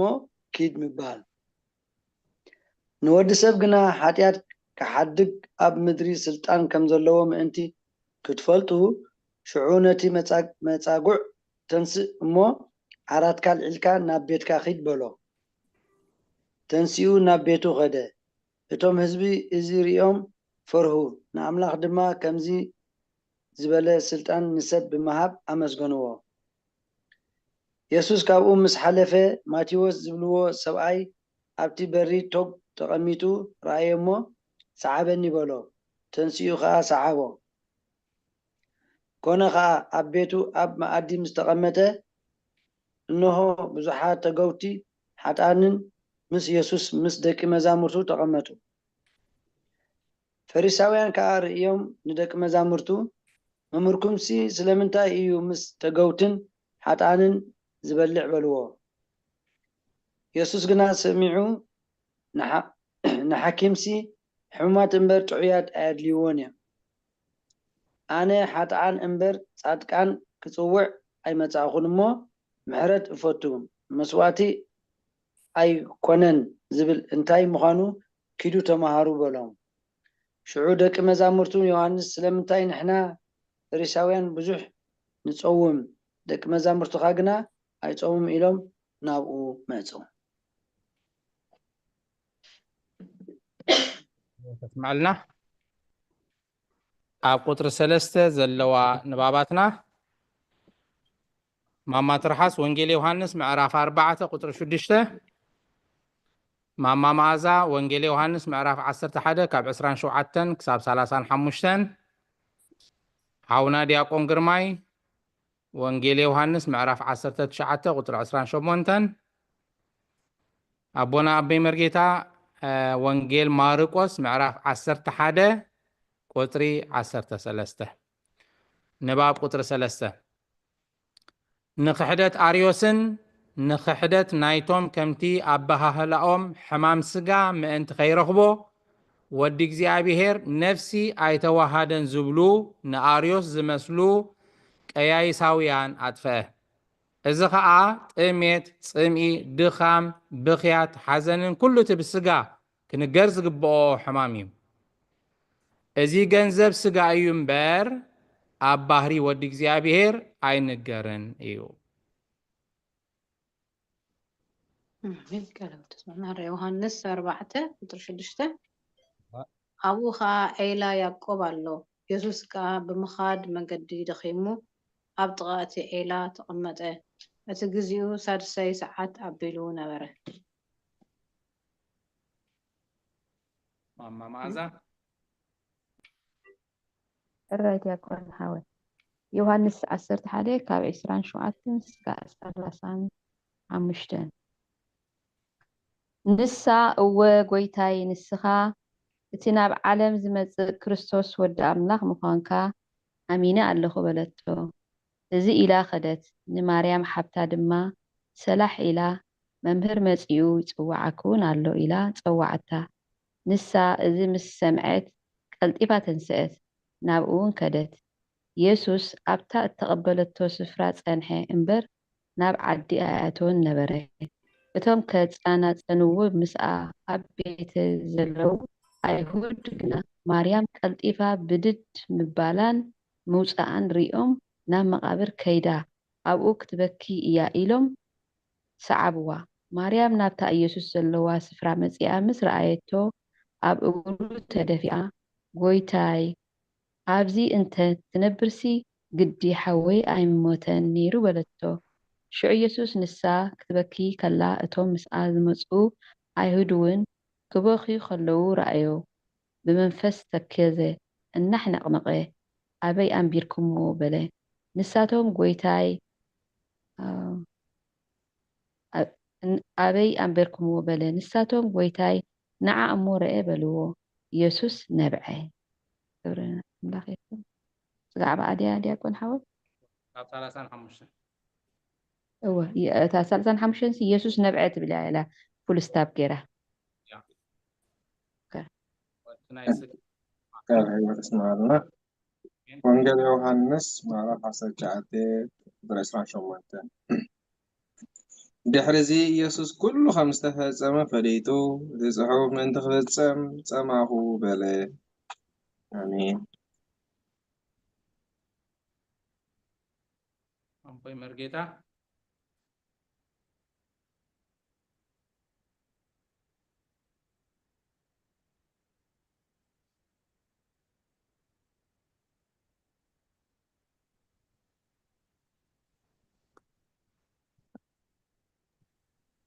ሶሪ ቃለ ሕይወት የስማዓልና ወንጌል ማርቆስ ምዕራፍ 11:13 ብርሑቕ ከዓ ቆጻል በለስ ረአየ። ምናልባሽ ገለ እንተረኸበላ ክርኢ ከዓ ናብኣ ኸደ። ናብኣ መጺኡ ከዓ ግዜ በለስ ኣይነበረን እሞ ቆጽሊ እምበር ገለ እኳ ኣይረኸበላን። ስለ ቃላቱ እግዚአብሔር ዝተመስገነ ይኹን። አሜን። ቀፂላ ደላ ንባብና ኣብ ቁጥሪ 7 ኣቦና ኣቤ ቀሺ ተስፋ ዓለም መዝሙር ዳዊት መበል 16 ቁጥሪ 10 እያ። ንባብ ካብ ቁጥሪ 4 ክሳብ ቁጥሪ 7 እትዛረብ ነፍሲ ከምዘይብሉ ይዛረቡ ኣለዉ። እግዚአብሔር ቃል ሰብ ምስኮነ እትፈልጥን እትዛረብን ነፍሲ ምስተዋሃደ ብዘይካ ሓጢአት ኩሉ ስራሕ ሰብነት ሰርሐ። ነቲ ነፍስን ስጋን ዝረኽቦም እውን ረኸቦ። እዚ ድማ ድኻም፣ ጥሜት፣ ጽምኢ፣ ሓዘን፣ ብኽያት እዩ። ንክሕደት ሰዓብቲ ማን እውን ኣጥፈአ። ብሓቂ ስጋ ከም ዘለዎ ሓሰት እውን ከም ዘይኮነ ኣረድአ። ብስጋኡ እትዛረብን እትፈልጥን ነፍሲ ከም ዘላቶ ንክንፈልጥ ብሓቂ ጸምአ። መለኮት ፈጺሙ ኣይጸምእን እሞ ብባህርየ ነፍሲ ደኣ ጸምአ እምበር። ብሓቂ ሰብ ምዃኑ ንኸረድእ መንገዲ ብምኽያድ ደኸመ። እግዚአብሔር ቃል መጺኡ ከማና ሰብ ኮነ። እትዛረብ ነፍሲ ገንዘቡ ዝኾነት ስጋና ተዋሃደ። ምእንቲ እዚ ድማ እንሆ ካብ ብሉይን ሓድሽን ምስክር ኣምፂአ ኣረድእ ኣለኹ። ነቢይ ዳዊት ነፍሰይ ኣብ ሲኦል ኣይተሓድጋን ኢኻ፣ ነቲ ናይ ባህሪ ወድኻ እውን ሙስና መቓብር ክርኢ ኣሕሊፍካ ኣይትህቦን ኢኻ በለ እዚ ኸዓ ነቲ ኣብ ጎይታ ዝተዋሃዶ ኣካል ዘሎ ናይ ነፍስን ስጋን ተዋህዶ የረድእ ቅኑዕ ልቡናን ፍልጠትን ብኡ ጸኒዑ ንኽነብር እዩ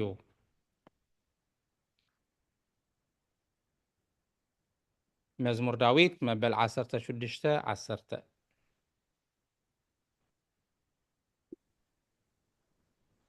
ንነፍሰይ ኣብ ሲኦል ኣይተሓድጋን ቅዱስካ እውን ጥፍኣት ክርኢ ኣይትፈቅድን ኢኻ እሞ ስለዚ ልበይ ሕጎስ ክብረይ ከዓ እልል ይብል ስጋይ እውን ኣብ ጽኑዕ ክሓድር እዩ ኣሜን ቃልዎ ተስማዕልና ቀፂላ ኣብ ቁጥሪ 9 ሓንቲ ንባብ ኣላትና ማማ ህይወት መዝሙር ዳዊት 88 ቁጥሪ 5 ንባብ ቁጥሪ 8 ከምቲ ዳዊት ዝበሎ ሓቂ ኾነ መለኮት ዝተዋሃዳ ነፍሲ ናብ ሲኦል ወረደት ስጋውን 3 መዓልትን 3 ለይትን ኣብ መቃብር ከሎ መለኮት ካብኡ ኣይተፈልየን ኣምላኽ ናይ ሰብ ምዃኑ ሓቅነት ንኸረድእ መለኮትን ነፍስን ኣብ ሲኦል ምስጢር ፈጺሙ ኣብ ሲኦል እውን ብቁራኝነት ኣይተታሕዙን ገርም ዳዊት እዚ ከዓ ምስ ሙታን ከም ዝተቆፅረ ኣብ ሲኦል እውን ቁራኝነት ከም ዘይሰልጠኖ ብፍቃዱ ብነፍሱ ናብ ሲኦል ከም ዝወረደ ዝነግር ምስክር ኣሎ መዝሙር 88 መዝሙር 88 ቁፅሪ 5 ከምቶም ድሕርዚ ዘይትዝክርዎም ካብ ኢድካ እተቆፅሩ ኣብ ጉድጓድ እውን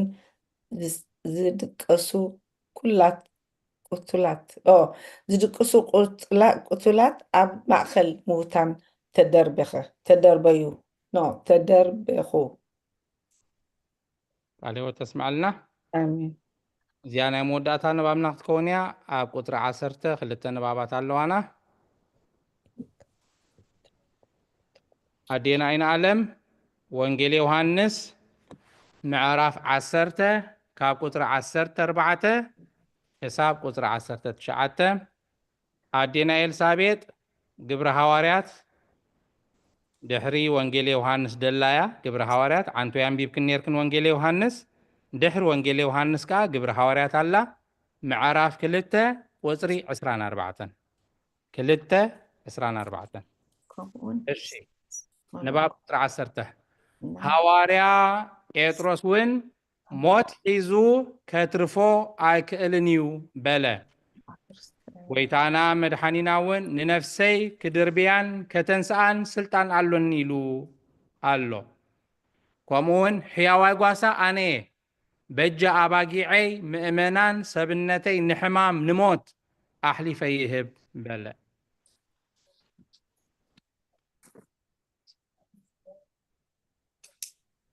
ዮሃንስ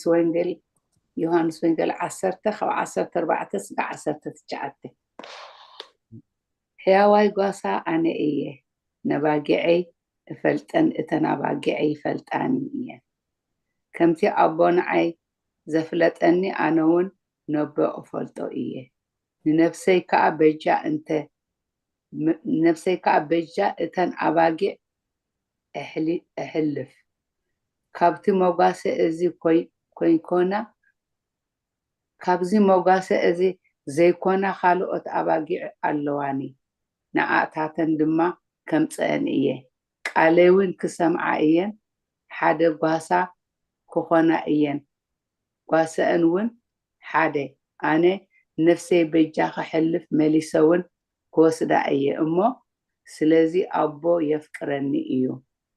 ባዕለይ እየ በጃ ዘሕልፋ እምበር ካባይ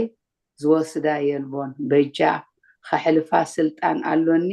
መሊሰ ክወስዳውን ስልጣን ኣሎኒ ነዛ ትእዛዝ እዚኣ ካብ ኣቦይ እየ ዝተቐበልኩዋ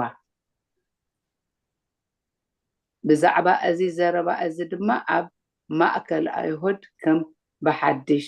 ምፍልላይ ኮነ ክብርና አምላክ ይሁን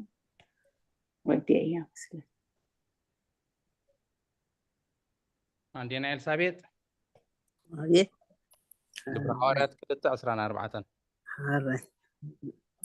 ግብረ ሐዋርያት 2:14 ሞት ሒዙ ከጽንዖት ሰመን ለለኹም ሞት ሒዙ ከጽንዖ ስለ ዘይከኣል ከጽንዖ ስለ ዘይከኣል ከዓ አምላክ ካብ ማእሰር ሞት ፈቲሑ አተንስኦ ሞት ሒዙ ክጽንዖ ስለ ዘይከኣለ ከዓ አምላክ ካብ ማእሰር ሞት ፈቲሑ አተንስኦ ከጽንዖ እንታይ ማለት እዩ ሞት ሒዙ ከትርፎ ኣይክእልኒዩ ኢሉ ጠቂስዋ ፀኒ እቲ ሞት ሒዙ ከትርፎ هو خطرفو يكعلن سلازي كعله لا كما سموت فتح اوكي حري قني حسن نموت سعيري خيدو تموت ساعه حسن ايش دينا حراي سلاز نبرنا ناي نباب غيزين እግዚአብሔር አምላክና ክብርን ምስጋናን ይሁን ነው ካብዝ በመቅጻል መዝሙር ካብ ጉባኤ ክልወናይ መዝሙር ናባኹም ብፍላይ ተሳቲፍኩም ደይትፈልጡ እንተሃሊኹም ከተሳተፉ በመዝሙር ከተገልግሉ እሺ ማማ ተምኔት እዚህ አለውን ካለ ሓድሽ ተይካለ እሺ ሓድሽ ተለው ክንርኢ ሓራይ ዘሚሩ ዘይፈልጥ ክዝምረልና ዕድል ክህብ ትብላላ መምህር ተምኔት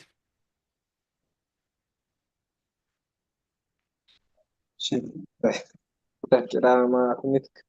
أنا بعض المرات دافن هواي شيء عني اللي ما الشيء صار ما تيلا أنت مزبوط بس مجزاري الله آمين حبيب كزمري جابي مسلم زلمات يلا أنت سعيرو موت مقابر حيلي سئنو ጎይታ ተንሲኡ ዕልል በሉ ኢየሱስ ተንሲኡ ክብር ልዕሉ ጽልማት የለን ተሳዒሩ ሞት መቃብር ሓይሊ ሲኢኑ ጎይታ ተንሲኡ ዕልል በሉ ኢየሱስ ተንሲኡ ክብር ልዕሉ ኣብ ቅድሚኡ ዘሎ ሓጎስ እንዳጠመተ ስቃይ ተቐቢሉ ፍጹም ኣብ ከይከፈተ ናብ ማዕሙቕ ዋሪዱ ምርኮስ ሰይጣን ዘሚቱ ብግርማ ተንዚኡ ኣብ የማን ተቐሚጡ ጽልማት የለን ተሳዒሩ ሞት መቃብር ሓይሊ ስኢኑ ጎይታ ተንሲኡ ዕልል በሉ ኢየሱስ ተንሲኡ ክብር ልዕሉ መግደላዊት ማርያም ግደፊ ኣይትንብዒ ሓይሊ ናይ ትንሣኤ رعيب انتخي نصوص تنسيئيو بزادنق برهان موت كوني مقابر كحزو اي كعالن سلمات يلن تسعيرو موت مقابر حيلي سئينو ጎይታ ተንሲኡ ዕልል በሉ ኢየሱስ ተንሲኡ ክብር ልዕሉ ምድሪ ተቐዲሳ ተሓፂባ ብደሙ ፋሲጋ ኣተብዕል ትዘምር ንቅድስ ስሙ ደጊም ፍርሒ የለን ናይ ምስጋና ጊዜ እዩ ቅንዴልኩም ወልዑ ንክብሩ ትቕነዩ ጸልማት የለን ተሳዒሩ ሞት መቃብር ሓይሊ ስኢኑ ጎይታ ተንሲኡ ዕልል በሉ ኢየሱስ ተንሲኡ ክብር አልዕሉ አሜን። ስለ መዝሙሩ እግዚአብሔር አምላክ በር መስገን ስለተዋህድ ዕድል ይመስገን። ድጋሚ ቃለ ሕይወት ይስማዓልና ኩልኩም ቦታ ትክክል አሜን። አቡነ ዲያቆን ግርማይ ዝማሬ መላእክት የስምዐካ አምላኽ ከምዚ ክንሰምዓ ፀናሕና ነዚ ዘበነ ትንሣኤ ይምልከት መዝሙርያ ጸልማት የለን ተሳዒሩ ሞት መቃብር ሓይለ ስኢኑ ጎይታ ተንስኡ ዕልል በሉ ኢየሱስ ተንስኡ ከበሮ አልዕሉ ኢሉ ብምጅማር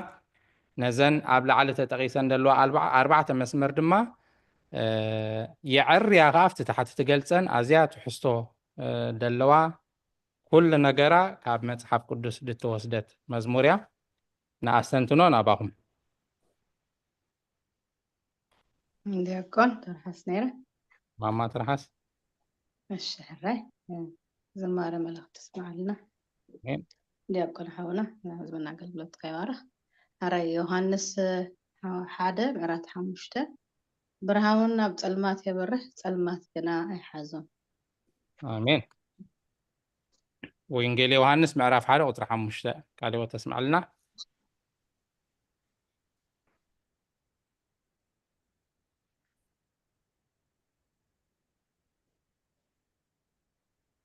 እሺ ካልኦት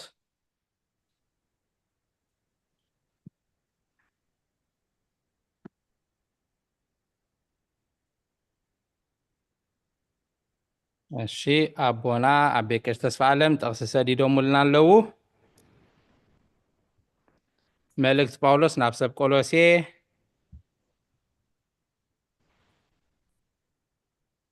ምዕራፍ 2 ቁጥሪ 14 ቁጥሪ 15 እያ ነቲ ብሕጋጋት ዝቃወመናን ዝበኣሰናን ዝነበረ ብኢድ እተፃሕፈ ፅሕፈት ዕዳ ደምሲሱ ከዓ ንዕኡ ኣብ መስቀል ሸንኪሩ ካብ ማእከል ኣርሓቆ ነቶም ሕልቅነታትን ስልጣናትን ኣፅዋሮም ገፊፉ ብኡ እናፈከረሎም ከዓ ብግልፂ ኣስተሓፈሮም እያ ትብል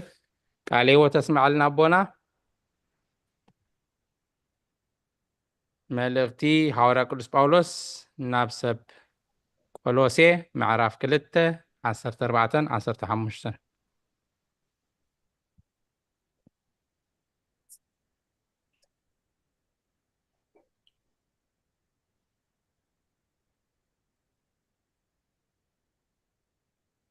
እሺ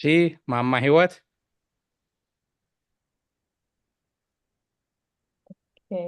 قلت له عني ولا تحنت تراك بلا كم يمسلكم جميل ولا غلطين قلتين كبلا كستاخي قبري ليه اوكي تحنتي اب اسياس معرفت شعتي خلتن شوعتن كاب كل تسرع شوعتي تحنت اكت ابين قبر هواريا كاب كل تسرع 24 تهكل قبر هواريا وخلت 24 هجبت انا اسياس كجمر بس معرفت شعتي كل تسرع شوعتي انت اعتبر اتي اب ጸልማት ዝመላለስ ህዝቢ ዓብይ ብርሃን ረአየ ነቶም ኣብ ምድሪ ድነ ሞት ዝነበሩውን ብርሃን ኣብርሃሎም ነቲ ህዝቢ ኣብዛሕካዮ ንሓጎሶም ከዓ ኣዕበኻዮ ከምቲ ሓጎስ ቆምዑን ቀውዕን ከምቲ ምርኮ ክማቀሉ ከለዉ ዝሕጎሱን ከምኡ ኣብ ቅድሜኻ ይሕጎሱ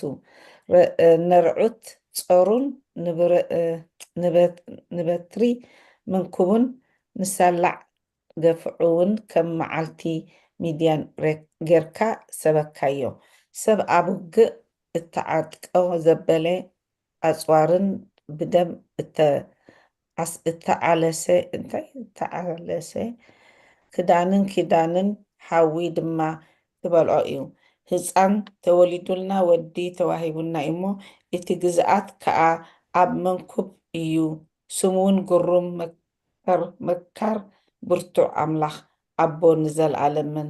መስፈን ሰላም ክመጽእ እዩ ኣቴንካ ኣብዚኣ ይመስለኒ ሸውዓተ ባላ ምሳ ብፍርድን ብጽድቅን ካብ ሕጂ ክሳዕ ዘለኣለም ምእንቲ ክጽንዓና ከቁመናሲ ኣብ ዝፋን ዳዊትን ኣብ መንግስቱን ዕብየት ግዝኣቱ ሰላምን መወዳእታ የብሉን ከነቅንዕ እግዚኣብሔር ጎይታ ሰራዊት ነዚ ክገብር እዩ ኣትብል እቲኣ ግብረ ሃዋርያት 2:24 ከዓኒ ያብካ ሓፃርያ ሞት ሒዙ ከጽንዖ ስለ ዘይከኣል ከዓ ኣምላኽ ካብ ማእሰር ሞት ፈቲሑ ኣተንስኦ እንታ ናይ ሞት ስለ ትብል ታደርፍስ እታ መዝሙርቲ ትክክል ከምኣ ትብል ነይራ እያ እወን ዓርስ ነገር ኣነባቡን ተነቢባ ፀኒሓያ ኣዴና ኤልሳቤጥ ደንበባ ናይ መወዳእትና ንባብ ነያ ነይራ ካልእ ዕድል ክህብ ዲያቆን ሃወይ ሓፍትና ፍሮይኒ ኣንቢብካ ኢልካ ሜይቢ ኣብ መንጎ ስልኪ መፅያኒ ስለ ዝነበረ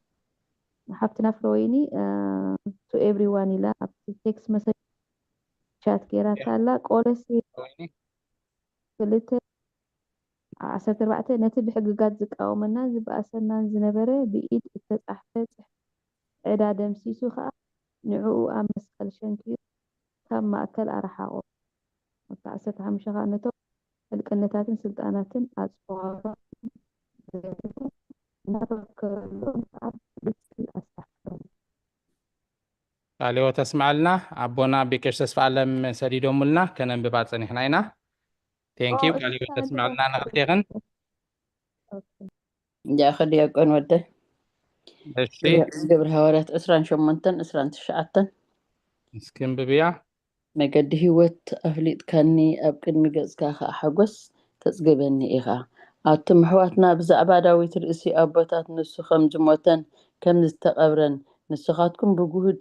ክንገር ብግቡእ እዩ መቃብሩ ከዓ ክሳብ ሎሚ ኣብ ማእከል ኣሎ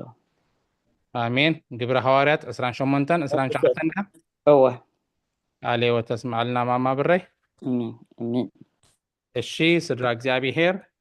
ንኩልኩም ካልኦት ተስምዐኩም ካብዚ ብምቕፃል ነዚ ናይ ሎሚ ዝነበረ ንባብ ሃይማኖት ኣበውና ምዕራፍ 54 ካብ ቁፅሪ 1 ጀሚርና ምዕራፍ 54 ኩላ ምስ ወዳእና ምዕራፍ 55 ሰጊርና ድማ ካብ 1 ክሳብ 10 ኣንቢብና ሎሚ ክብርና ኣምላኽ ይኹን ስለዚ ኣብዚ ሎሚ ዝተነበበ ከነስተንትን እንታይ ተማሂርና እንታይ ተረዲእና እንታይ ኣስተውዒልና ምስ ጉባኤ ከነካፍል ናባኹም እዩ ቅድሚ ናብ ኣቦታት ምሕላፍና መጀመርታ ንዓኹም ዕድል ክበኩም እየ ኣዝዩ ኣገዳሲ ንባብ እዩ ነይሩ ናይ ሎምን ድሕሪ ሰሚዕኩሞ ብጣዕሚ ኣገዳሲ ንባብ እዩ ከነፅንዖ ክንርድኦ ዝግበአና ንባብ ተስፋ ገብር ኩልኩም ገለ ነገር ደስተንተንኩሞ ዳሓስኩሞ ነገር ይህሉ ኢለ ደኣምን ቁፅሪ ክንዚ ኣውፀልና በሉኒ ኣውፀልኩም እየ ዳንበብኩም ከተስተንትኑ ትኽእሉ ኢኹም زينا جميرنا 54 قطر حدا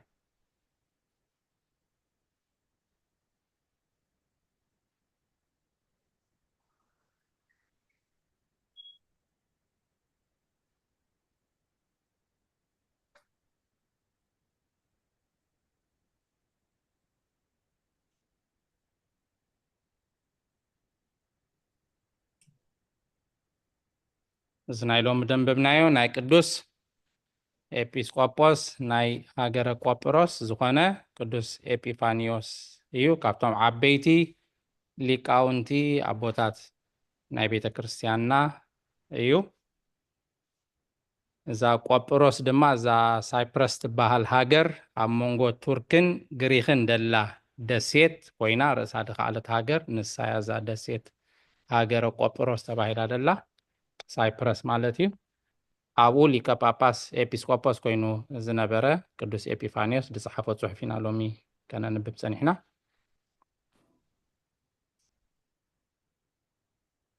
ሕቶ ተለኩም እውን ኣቦታት ኣብ መንጎና ስለ ዘለው ክትሓትቱ ትኽእሉ ኢኹም መጀመርታ ግን እዚኣ ተማሂረ ሎምስ እዚኣ ተረዲኤ ደይፈልጣ ዝነበርኩ ቅድሚ ሕጂ እዚኣ ፈሊጠ ወይ እውን ኩሉ እውን ንፈልጦ ክኸውን ንኽእል እዩ ሓድሽ ነገር እውን ደይረኸብና ንኽእል ኢና ግን ብፍሉይ እዚኣ ደስ ኢላትንስ እዚኣ ከስተንትና ደልየ ምስ ማሕበር ከካፍላ እንብላ ከዓ ወላ ሓንቲ ባብ ናባ ዲያቆን ዮሴፍ እሺ ጆሲ ግብረ ሐዋርያት 2:24 ሞት ሒዙ ክፀንዖ ስለ ዘይከኣለ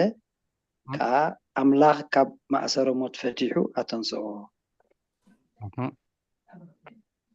እዚኣ ኣብርሃለይስ እሺ ኣቦታት ኣብ መንጎና ኣለዉ ግብረ ሐዋርያት 2:24 እያ ሞት ሒዙ ከጽንዖ ስለ ዘይከኣለ ኣምላኽ ካብ ማእሰሮ ሞት ፈቲሑ ኣተንስኦ እያ ትብል ሓቀይ እዚኣ ኣይበረህትለይን ይብላ ኣላ ሓውና ዮሴፍ ናይ ብዙሕ ሰብ ሕቶ እያ ርግፀናየ هو لساونا ساعات قلق شجرة እዋ እሱ በዓሉ ኣምላኽ እንዲዩ እዩ ድብል ብዙሕ ሰብ ኣምላኽ ኣተስኢዎ ይብል ኣሎሲ በዓሉ ክርስቶስ ኣምላኽ ደይኮነን እያ እታ ናይ ብዙሕ ሰብ ሕቶ هو እጂ እዚኣ ድሓን ኣቦታት ኣብ መንጎና ኣለዉ ክምልስዋ እዮም እሺ ከም ሕቶ ሒዝና ኣለና ቃል ህይወት ተስማዕልና ሓውና ጆሲ ኣዴና ኤልሳ ثانك يو እሺ ዲያቆን ወደይ 54:2 ነቢ ዳዊት ከም ዝበለ ጎይታ ንጎይታ ንጸላእትኻ ኣብ ትሕቲ መርገጽ እግርኻ ከም ዝግዝኡ ክሳብ ዝገብሮም ኣብ የማን ይተቐመጥ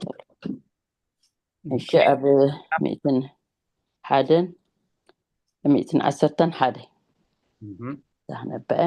ጎይታይ ንጎይታይ ንጸላእትኻ መርገጽ እግሪ ክሳብ ዝገብሮም ኣብ የማን ይተቐመጥ በሎ እሺ ቃል ህይወት ተስማዕልና ኣሜን ኣብ ታሕቲ ነዚኣ ጽቡቅ ገይሩ ይብርሂዋ ተቕጽል እያ እታ ንባብ ቁጥሪ 3:4 ዳበለ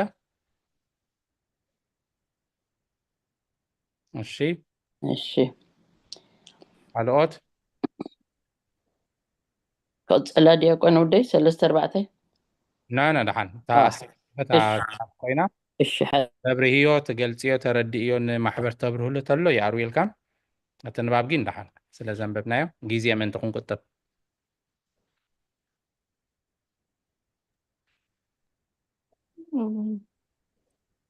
ዲያቆን ሓዊ ኣብዛ ናይ ቁጥር 3 ኣብዛ ንስኻ ሼር ጌርካ ዘለካ መፅሓፍን ኣብዛ ናተይስ በበይነን ኣለዋ ኣብዛ ናትካ ምስ ኣንበብኳ ተረዲኣ ከምዛ ናተይ ግን እንታይ ትብላላሲ ጎይታ ንጎይታ ይበሎ በለ እምበር ጎይታይ እዩ ኣይበለን ሕጂ ክእርማድ ይደልኒ ወላስ ንዓይ ዘይተረድእን እምበር ሕዲኣ ከመይ እያ እቲ ናይ ትግርኛ ኣፀሓሓፍ ኣፈላለ እንዲ ኣብቲ ኣተራጓጉማ እታ መወከሲት ግን ስለ ዘላ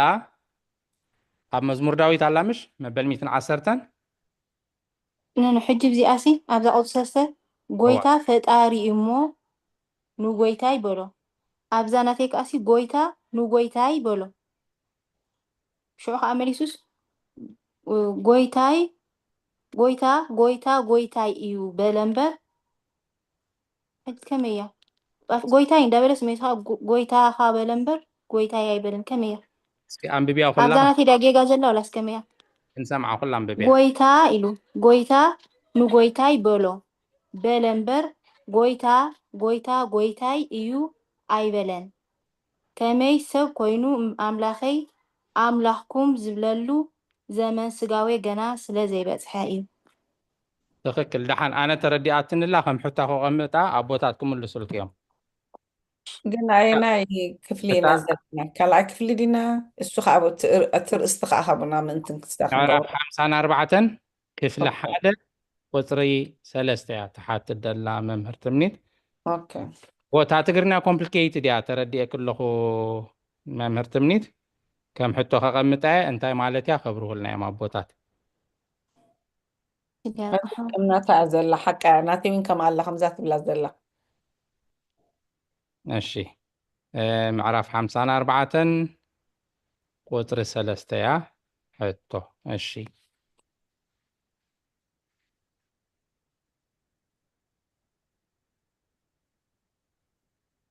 ኣብ ታሕቲ እንድሕር ኣስተውዒድናሉ እኮ እቲ ንባባት ሰፊሕ እንዲ ነይሩ معاس أملاخي يلوه معاس قويتاي يلوه سلامنتاي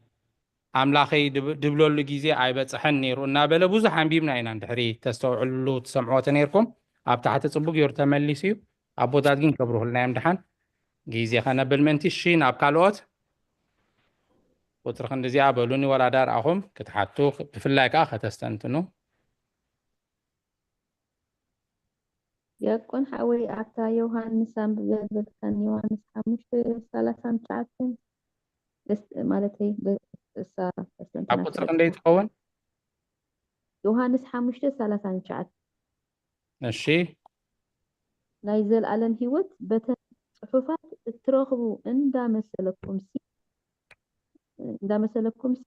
ኣለኹ ንሳተን ከዓ ብዛዕባይ ዝምስክራ ፍሉስታት እዚ ኣምላኽና ኣብ ብሉይ ክዳን ኣትሒዙ ብዛዕባኡ ጥራሕ እዩ ነይሩ ጽሑፍ ማለት ሕጂ ዋላ እንተስተንተኑ ዋላ ተመርመሩ ምንም ነገር ክረኽቡ ከዓ ከም ዘይክእሉ ድምድምቲ ዝኾነ ብዛዕባይ እዩ ማለት ኣምላኽ ባዕሉ ምዃኑ እግዚአብሔር ተመስገን ዋላ እንተደኸሙ ብሕጂ እንተደኸሙ መፅዳ ይኽፈርደና እምበር ዝርከብ ነገር የለን መደምደም ኣብ ቁጥሪ 16 ተነቢባ ነይራ ተደተጋጊ ኣዴና ኤልሳቤጥ ኢና ኣንቢበና ኣምስለኒ ወንጌል ዮሃንስ 5:39 I think so. هو أنا ببيع ኣዴና ኤልሳቤጥ 5:39 ኣንቢበና ነተን መጽሓፍቲ ትምርምርዎን ኣለኹም እሳተን يوم دقاقي ميا كمان دحاني دحار كرد أكيل كان أيوة ብዛዕባየን ዝዛረባ ድበሎም ያው 5:39 እሺ ቃልዎ ተስምዕ ለና ማማ ማእዛ እንታይ ትብለና ደላ ወላ ኦሪት ውንሲ ብምሉእ ትሕሶስ ብዛዕባ ጎይታ ክርስቶስ እዩ ዝዛረብ እያ ትብል ደላ ወቲ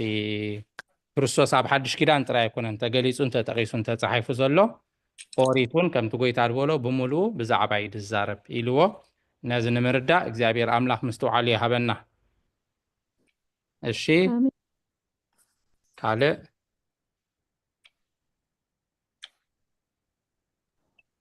أربعة خدي أكون وده 54 نبي إسياس إنه دنقل كتنس يا ودون كتولد يا مسوم أماني كبهاليو ترجم خا إجزابير مسانا أيو نسون أملاخي كلمة مبالو مخان داود يرد إزون أملاخكم أيو مالت أيو سيا شو أتى أسرت بعته ونسيات الشيء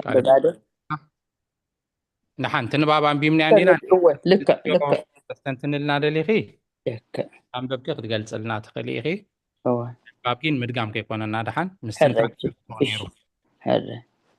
هو هم تزبلاسي دنقل كتنسي إخي ودون كتولدي إخي مسبلا كله انتفت أمي زي ترجم خا أجزابير مسانا أيو مالتيو أملاخ إن مبالكم دما داق ما يرد إزون أملاخكم أيو مالتيو الساعة والله أب كل لون الساعة قدم ولا ب كبسرة خلو جبريل بسراته والساعة راح يجونا ابن نبي إسياسون الساعة تتبدلها أملاحنا مخون دقاقي من داقلت قلنا إيو إزون خرد أنا أملاحكم إيونا بلد مسا دقاقم آمين قالوا تسمع لنا عشي أبونا بيكش تسفهم بيكش تسفى عالم يغريتها حاول يكون كابتن لومي التمهار كون أبصرح كوين يسمى ثانيها أفتى فوضع 15 حرجان سيل كان كابت قداميتي معرف 55 مسلمة تلاقي أول 15 كاكونو مثالين اكستايلايت مثلا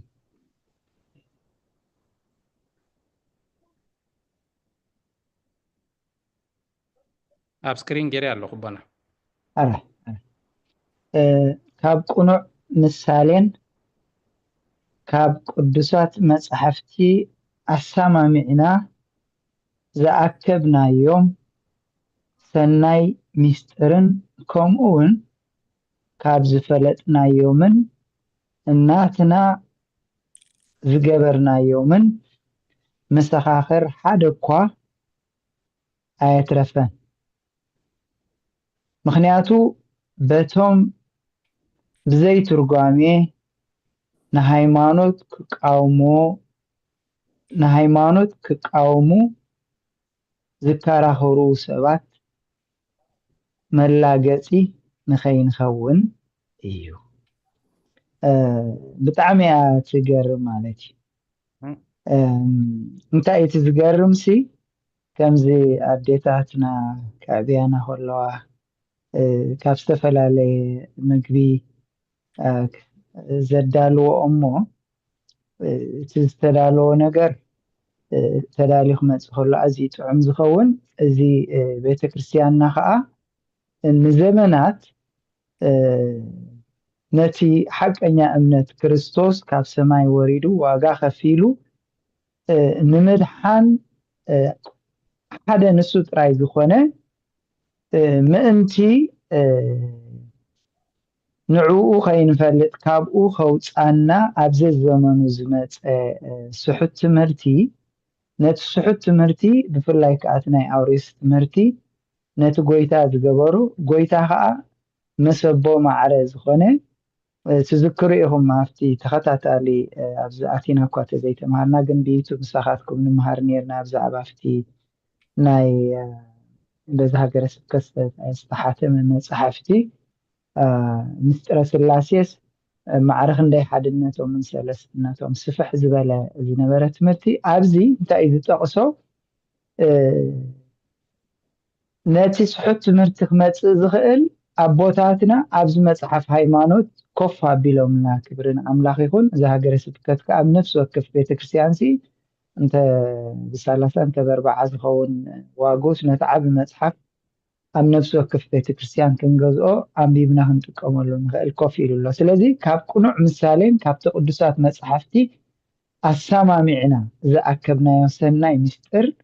ንምንታይ እዩ እንድሕር ኢልና ነቲ ኣብ ዘበናት ንብዙሓት ዘታለለ ኣብ ዘበና ከዓ ብቐንዱ ሓደ ኣምላኽ ዝብል ኣብ ሃገርና ናይ ምስልምና እምነት ኣሎ፣ ናይ ካልእ እምነት ኣሎ። ኣብ ማእከልናስ ብዙሕ ከይረሓቕና ማለት እዩ። ነቲ ክርስቶስ ኣምላኽነት ዝኽሕድ ንመንፈስ ቅዱስ ዝኽሕድ ብዙሕ ከይረሓቕና ኣብ ዘበና ብዙሕ ቦታታት ኣሎ። ኣብቲ ኣቦታትና ዝገጠሞም ከዓ ንዓና ግን እታ ቤተክርስትያን ምእንቲ ክንመሃር ኢላ እያ። ብፍላይ ኣብታ 56 ፍቕዲ 7 ኣምስለኒ እንድሕር ወሲድካና ልክዕ ነዚኣ ደጊሙ ኣላ። ኣብ 55 እንዳ ኣብቲ ካልኣይቲ ዝሓለፍካያስ ፍቕዲ 7 ድያ ወይ 8 ካብ 7 ክሳብ 9 ፅቡቅ ገይሩ ቢልዋን ኣሎ ኣውፅያ ኣሎ።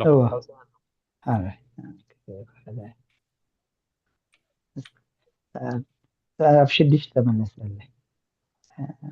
ምርኣይ ኣብያ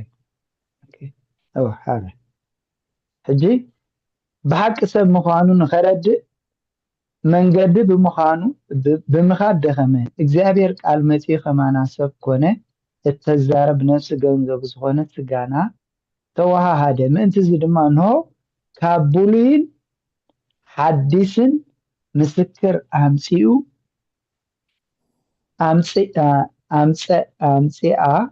ኣምፅአ ረድእ ኣለኹ ኢሉ። ስለዚ ምእንቲ እቲ ክርስቶስ ከማና እቲ ስጋስ ነቲ መለኮት ንብረቱ ገበሮ እቲ መለኮት ከዓ ነቲ ስጋ ንብረቱ ስለ ዝገበሮ ናብ ሲኦል ክኸይድ ምስኡ ክመውት ምስኡ ክትንስእ ማዕረ ክንደይ ብዘደንቕ ነገር ዝገበረስ ኣቦታትና እቲ እንታይ እዮም ገይሮም ንዓና ምእንቲ ክርድኣና ንሕና ናብቲ ጠቕሲ ጥራይ ንኸይድ ኣለና እምበር ካብቲ ጠቕሲ ምፅኦም ነቲ መሰረት እምነትና ብዝርድኣና ኮፍ ኣቢሎም ካብ ብሉይን ካብ ሓድሽን ኣኻኺቦም ንዓና ብዝርድኣና ማዕረ ክንደይ ስጋ ምልባሱ እቲ ስጋ ናህና ወሲዱ ማዕረ ክንደይ ንሞት ስዒሩ ክትንስእ ኣብ ሲኦል እውን ከይተረፈ ከይዱ ንኩሎም ክስዕር ጎይታና መድሓኒ የሱስ ክርስቶስ ኩሉ እቲ ፅሑፍ ካብ ብሉይ ክሳብ ሓድሽ ኪዳን ብዛዕባኡ እንዳተዛረበስ ንዑ መርዳእ ትለስኣኖም نابكال لخطويو مسرعيهم سي سخاتكم سخافتن صحفات قالت رخبو مسيلكم تزاربوا لكم أبولي دين أو حدي دين كلنا أبتي زبزحت بولي أم زاربوا نيرم سنوعلو وخلو مالتيو الساتن بزعبايم للزاربا زل سلازي نساتو نابكال كاباتنس بتسرعات بمفتسام كتصدقوا دالي نيرم قل نامن ينزت أمتازلو بزعبا من ينزل زاربا زل بزعبا ينزل زاربا زل نسخاتكم قل مرأيسي إنكم إلوانمو انتاي تماهيرة إذن أبوتاتنا معرخن لي كابلوين كاب حدشين أواه هيدو تراي كم زديتاتنا مقبزة الربالنامو إلكا تحاتيب كام مبلع تراي زدليو إذن تقريبو لنالو كم زتفت في كنبلا بمنفس كنعب خاز أبير حق زنا كافتن دا سرح كف سرح قالوا أتوت إن داولكي أجن كافتن نسيت أنا نسمعكم زي أنين قرب زي وسيلة زي أبير يحبر لك زي أبير أبر لكم يوه قالوا تسمع لنا بنا ثانك يو حرايم بار سدراك زي أبير تاجيزي أما خيادة سلزوخانات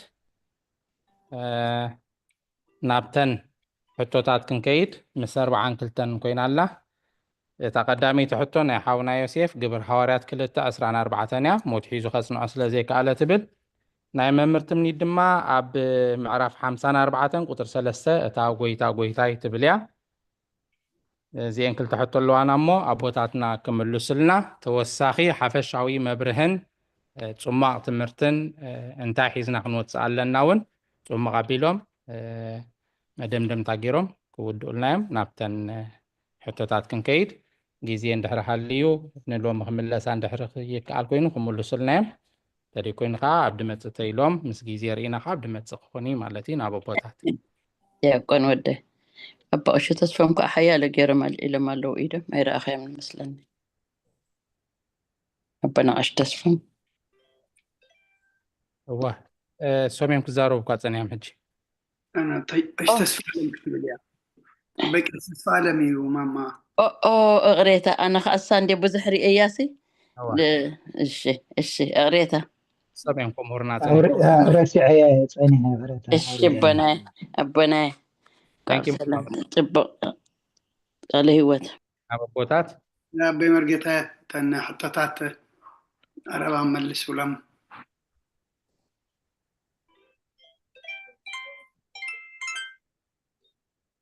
وانا دحان مستجزينا هنكيد نسخهم اللهم أبيكم مسونا لهم تفاليتكم دحان انت عشان نبغى زي تدي وسدنا صبغي وسخاتاتكم السؤال دحنا والله الراي فقاد እግዚአብሔር ይሁን ከምቲ ሓውና ዲያቆን መሃሪ ክብሎ ዝፀንሐ ብጣዕሚ ኣገዳሲ እዩ ባዕሉ ኣብቲ መልስስ ተመሊሱሎ ጥራይ መሊሽና ደጊምና ከነንብቦ ከድልየና እዩ እንታይ እዩ እቲ ዘጋጠመ ንምፅሓፍ ምክንያት ዝኾኖም ኣብዚ ናይ ሎሚ ብዝክልተ ምዕራፋት እቲ ንመፅሓፍ ምክንያት ዝኾነ እንታይ እዩ كل جزء حجتي تتأنكي توم بوتاس خبيت بقيسهم يمزح في زلوا حدثي كريستوس فطوريز بالناي أريوس أب جزء يزنا بارزهم أي سوياني الوم زلوا أب 55 قطر 3 زياتهم تيام زبلوا نبابيت نفسه يتوهدن نبابيت نفسه سلزي يتوهد خاني كأنزا حمام مكرا شجر يقولون زبلي مال ندحر مسنا بابيت نفس زي توحيدها نتاخدحن زهلوا نفسيها ساتهم حجي اب كندي سغات راي وسيدو اب كندي سغاها ملكوت ينقاس حقسو نيرو يمزبلو مالتي تن قند مخنياتات تنقز نبرا مالتي اب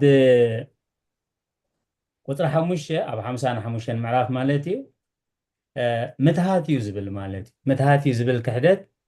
مالت متهات مالت ب نسبيو كم تسوى هذا كم تسقل زمسل نيرنبر كمو ايكونن زبل مالتي نزن كلته ناي اريوس ناي زوم قيساويان ناي منناويان زبحالو كحدت مبقس زغبرون تن مجمريا زتنببا خاب تنبيت اساس اتحيزو نعاتهم مخنيات غيرومن مالت سلازي نزمه سرتاو لوتي كهب كله ምናልባት ኣብ ኤርምያስ 17:9 ዝተነበት ልብሰብ ጎራሕን ኣዝዩ ክፉእኒ ትብል ቃል ማለት እዩ እንድሕር መንፈስ ቅዱስ ዘይመሪሕዎ ነቲ ቃል ኣብ ቁፅሪ 7 ነዚ ቅዱስ ስጋ ንባዕሉ ፈጠረ እዩ ምክንያቱ ፍጡር ፈጣሪ ክበሃል ከሎ እግዚአብሔር ኣቦን እግዚአብሔር ወልድ ፈጢርዎ ኢሎም ከምኡ ትርጉምዎ ስለ ዝነበሩ ዲያቆን መሃሪ ምናልባት ሚት ክትገብረልና እንትኽእልካ ዝኾነ ድምፂ ረባሽ ድምፂ ሰምዕ ኣለኹ እስኪ ናይ መን ትኸውን ሚት ዘይገበሩ እንተልዮም ሓንቲ ረኺበ ኣለኹ ካልእ ከኣኽሪ ሓንቲ ነይራ ገይረ ኣለሁ ኦኬ እስቲል ስማዕና ሎ እቲ ድምፂ ኦኬ ሕጂ ሰቂለ ኣሎ እሺ ኣቃለ ህይወት ይስማዓልና ነዚ ቅዱስ ስጋ ኣብ ምዕራፍ 54 ቁፅሪ 7 እየ ዘንብብ ዘለኹ ነዚ ቅዱስ ስጋ ንባዕሉ ፈጠረ ከምቲ ዝተባህለ ድማ ናትና ስጋ ስለ ዝተዋህደኻ ኣምላኸይ በለ ኣምላኽኩም ማለት እዩ ሕጂታ ጎይታ ንጎይታይ ትብል ቃል ምስታ ናይ ወንጌል ዮሐንስ ኣነ ዘንበብክዋ ተሓሒዙ እዩ ዘምፅእ ማለት እዩ ቅዱስ ስጋ ንባዕሉ ፈጠረ እንጂ እቲ ባህርየ መለኮት ናይ ክርስቶስ ነቲ ባህርየ ስጋ ናይ ክርስቶስ እዩ ዝፈጥር ዘሎ ማለት ነዚኣ ስለ ዝሰሓትዋ እግዚኣብሔር ኣቦ ንእግዚኣብሔር ወልድ ፈጢርዎ ኢሎም ስለ ዝሓስቡ ኣርዮስ ወልዲ ፍጡር ኢና ብባል ዝበፅሐ ማለት ከምቲ ዝተባህለ ድማ ናትና ስጋ ስለ ዝተዋህደ ከዓ ኣምላኸይ በለ ሕጂታ ጎይታይ ንጎይታይ ኣምላኸይ ኣምላኽኩም እዚአን እንተን ምክንያት ኣብ መለኮት ናይ ክርስቶስን ኣብ ተሰጋውትነት ናይ ክርስቶስ ምክንያት ዝኾነ ኣብ ቁፅሪ 8 ብዛዕባ ሃላዊ መለኮቱ ገና ኣቦይ ሕጂ ንርኣያ ማእስዩ ኣምላኸይ ዝብል ዘሎ ማእስዩ ኣቦይ ዝብል ዘሎ ዲያቆን መሃሩን ዓንቶብያ ስሚርላ ነይሩ ደጊምና ክንሕዘን ብጣዕሚ ኣገዳሲ እዩ ማለት እዩ ናትና ስጋ ስለ ዝተዋሃደ ኣምላኸይ በለ እንጂ ክርስቶስ ኣምላኸይ ክብል ከሎ ነየና እዩ ዝምልከት ነቲ ዝተዋህዶ ስጋ ብህላዊ መለኮቱ ገና ኣቦይ በለ ብዛዕባ እቲ ንደቀ መዛሙርቱ ዝሃቦም ፀጋውን ኣቦኹም በለ ሕጂ ኣምላኸይ ኣቦይ ኣቦኹም ነዚኣተን ደጊምና ክንሪአን ኣብ ኖትና እውን ክፅሕፈን ማለት ብዛዕባ እቲ ንደቀ መዛሙርቱ ዝሃቦ ፀጋውን ኣቦኹም በለ ብዛዕባ ህላዊ ደቀ መዛሙርቱ ድማ ብህላዊ ሰብነቱ ስለ ዝመሰሎም ኣምላኸይ በለ ኣምላኽኩም ማለት እዩ እግዚአብሔር ኣብ ንጎይታና ኢየሱስ ክርስቶስ ብህላዊ መለኮቱ ኣቦኡ እዩ ካብተን ሒዝወን ፀንሐ ንባብ ማለት እግዚአብሔር ኣብ ንጎይታና ኢየሱስ ክርስቶስ ብባህርየ መለኮቱ ኣቦኡ እዩ ንሱ ንደቀ መዛሙርቱ ድማ ብፀጋ ኣቦኦም እዩ እግዚአብሔር ኣብ ንወልድ ብምክንያት ሰብነቱ ኣምላኹ እዩ ሕጂ ደጊምና ንርኣያ ብዙሕ ግዜ ነቲ ኣምላኸይ ዝብል ነበረ ኣብ ቅዱሳት መፅሓፍቲ እውን ከይተረፈ እናሰረዙ ነቲ ኣምላኸይ ካብ ትብልሲ እዚኣ ንክርስቶስ ፍጡር እያ ተስምዕ እናበሉ ነቲ ኣምላኸይ ዝብል ቃል ካብ መፅሓፍ ቅዱስ እናፈሓቁ ብፍላይ ኣብ ናይ ኢትዮጵያ ቤተክርስትያን ነዚ ብምሉኡ ከም ሓድሽ ነቲ መፅሓፍ ቅዱስ ብዘሰቅቕ ነገር ብካልእ እዲት ገይሮም ኣለዉ ማለት ኣቦታትና ግን ኣሰሮ ምጥለል ማእስዩ ኣምላኸይ ዝበለ ማእስዩ ኣቦይ ዝበለ ማእስዩ ኣምላኽኩም ዝበለ ኣብዛ ቁፅሪ 9 እግዚአብሔር ኣብ ንጎይታና ኢየሱስ ክርስቶስ ብህላዊ መለኮቱ ኣቦኡ እዩ ንሱ ንደቀ መዛሙርቱ ድማ ብፀጋ ኣቦኦም እዩ እግዚአብሔር ኣብ ንወልድ ብምክንያት ሰብነቱ ኣምላኹ እዩ በቲ ቀዳማዊ መለኮቱ ድማ ኣቦኡ እዩ ኣሰሮ ምጥለል ከምቲ ኣቦና ብቀሽ ተስፋ ኣለም ክብልዎ ፀንሑ ሓፂር ዘይሰልኮ ነዊሕ ዘይዘሎ ብመንፈስ ቅዱስ ተመሪሖም ብትክክል እዮም ኣቐሚጦሞ ዘለዉ ማለት እግዚአብሔር ኣብ ንወልድ ብምክንያት ሰብነቱ ኣምላኹ እዩ ኣምላኸይ ክብል ከሎ ብየና እዩ ብምክንያት ሰብነቱ በቲ ቀዳማዊ መለኮቱ ድማ ኣቦ እዩ ኩሉ ግዜ ትንገር ክልተ ልደት ብተዋህዶ ኸበረ ወልደ ኣብ በመለኮት ወልደ ማርያም ብትስቢቱ ኣብ ቁፅሪ 10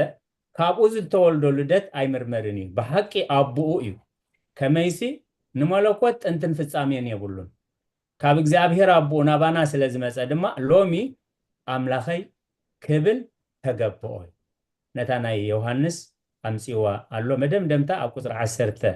ሓደ ኸይድሎ ምስቲ ግዜና ቁሩብ ብቕልጥፋ ኣለኹ ኣብ ቁፅሪ 18 ኣብ ቁፅሪ 18 ብዛዕባ ንሱ ካብ ክልተ ካብ ዘይርአን ህላዊ ከም ዝኾነ በዚ ቃል እዚ መጽሓፍ ይፍለጥ እዩ ብዛዕባ እቲ ዘይርአ ኣምላኸይ በለ ብዛዕባ እቲ ዘይርአ ከዓ ኣቦይ በለ ብዛዕባ እቲ ዝርአ ዝብሎ ዘሎ ብስጋዊ ዝተወልዶ ኣብ ቤተልሔም ልደት እዩ ብዛዕባ እቲ ዘይርአ ኣምላኸይ በለ ብዛዕባ እቲ ዘይርአ ከዓ ኣቦይ በለ ኣቦይ ክልከሎ ብባህርየ መለኮቱ ከምዚ ጸዳል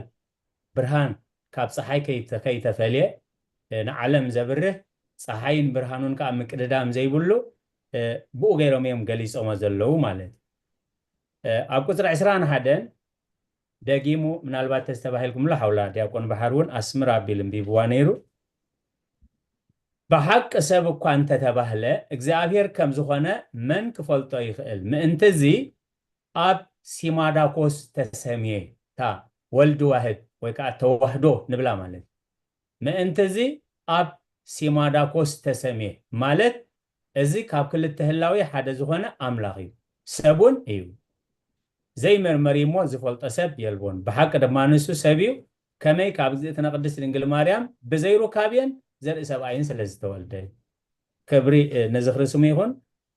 ደጋጊምና ከነንብቦ እታ ሰዓት ሪኣ ስለ ዘለኹ እየ ምናልባት ስለዚ እተን ሕቶታት ኣቡና ዮሴፍ ግብረ ሐዋርያት 2:24 ኣምላኽ ኣተወስኦ እግዚኣብሔር ኣተወስኦ ዝብልሲ ነየና እዩ ዝምልከት እዚ ነቲ ኣምላኻዊ ባህሪ ዲቫይን ኔቸር ኦፍ ክራይስት ዝብልዎ እቲ ባህርያዊ መለኮታዊ ባህሪ ናይ ክርስቶስ ከምታ ካብዚ ቅዱስ ኤጲፋኒዮስ ገሊፅዎ ዘሎ ንላዕሊ ክግለጽ ዝኽእል ደጋጊሙ ኣስሚሩ ብመሪሕነት መንፈስ ቅዱስ ገሊፅዎ ኣሎ ከምኡውን ሓብተና መምህርቲ ምኒት ዘለዓለቶ ሕቶ ኣምላኸይ ኣምላኽኩም ምናልባት ኣብቲ ሓደን በበይነን ኣለዎ እያ ዝብል ግን እቲ ጎይታ ንጎይታ እዩ ዝብል ጎይታ ንጎይታ እዩ ዝብል ጎይታ የሱስ ክርስቶስ እውን ክርስቶስ ወዲ መን ኢሉ ምስ ሓተቶም ወዲ ዳዊት ምስ በልዎ ወዲ ዳዊት ተኮይኑ ዳ ስለምንታይ ዳዊት ጎይታይ ንጎይታይ ዝበሎ ምስ በሉ መርሲ ኣይረኸቡሉን ካብ ነዊሕ ብሓፂር ካብ ብዙሕ ብሂደት ተገሊፁ ክኸውን ተስፋ ገብር ስለ ዝተዋህበኒ ዕድል ብልቢ የመስግን እቐኒየለይ አሜን ቃል ሕይወት ተስማዕልና ኣቦና ንህይወት ኣራይ ናብ ኣቦና ብመልአከ ሰላም ክሕልፈኩም እየ በቀምስ አልፎም ዳና ቦሽ ዲያቆን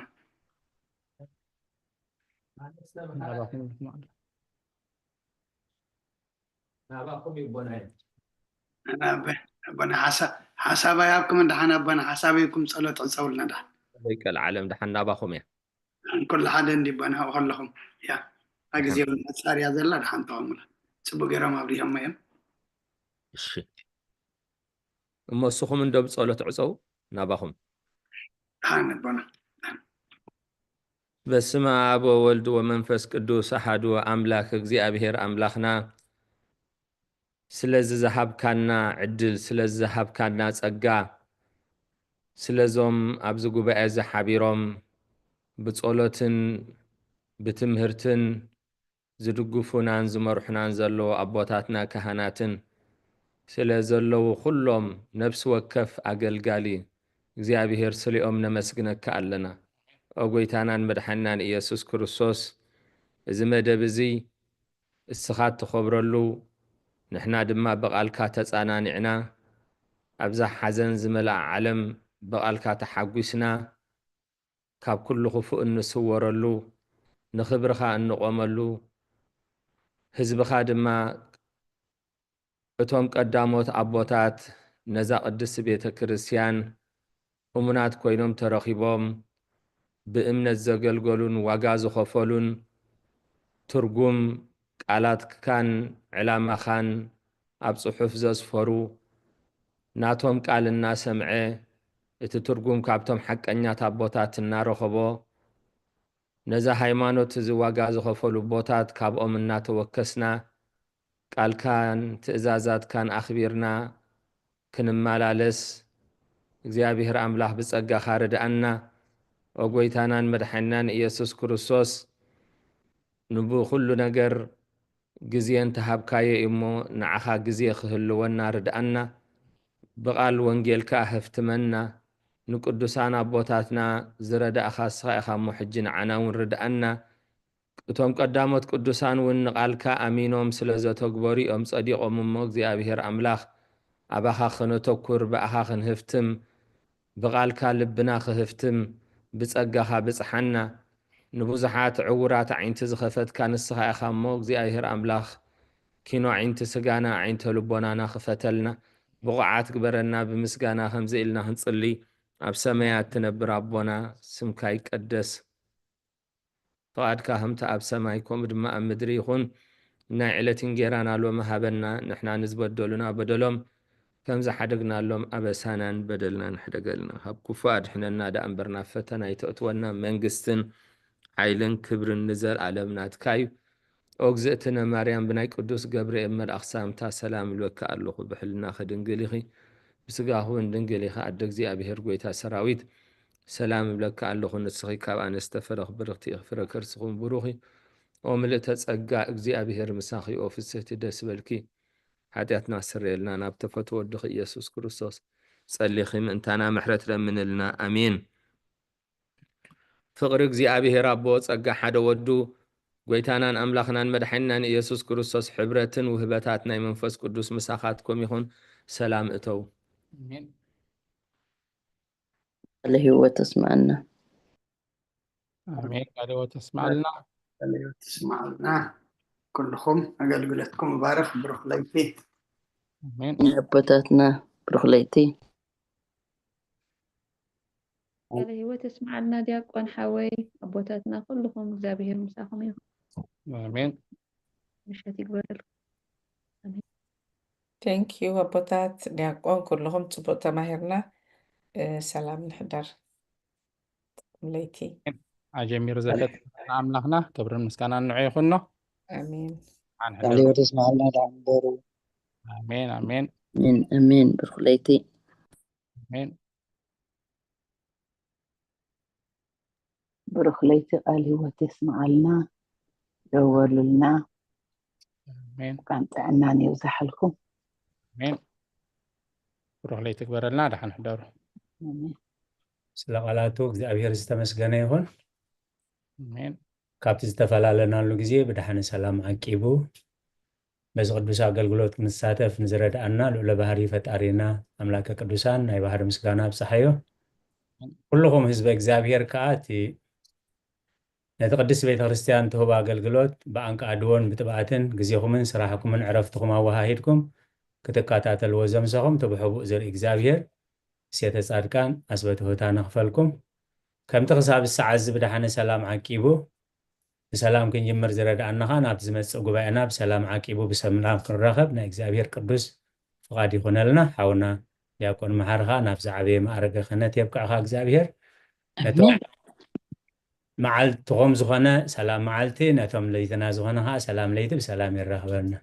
آمين آمين آمين آمين قال هي وتسمعنا قلت لكم يبارك بروح ليتي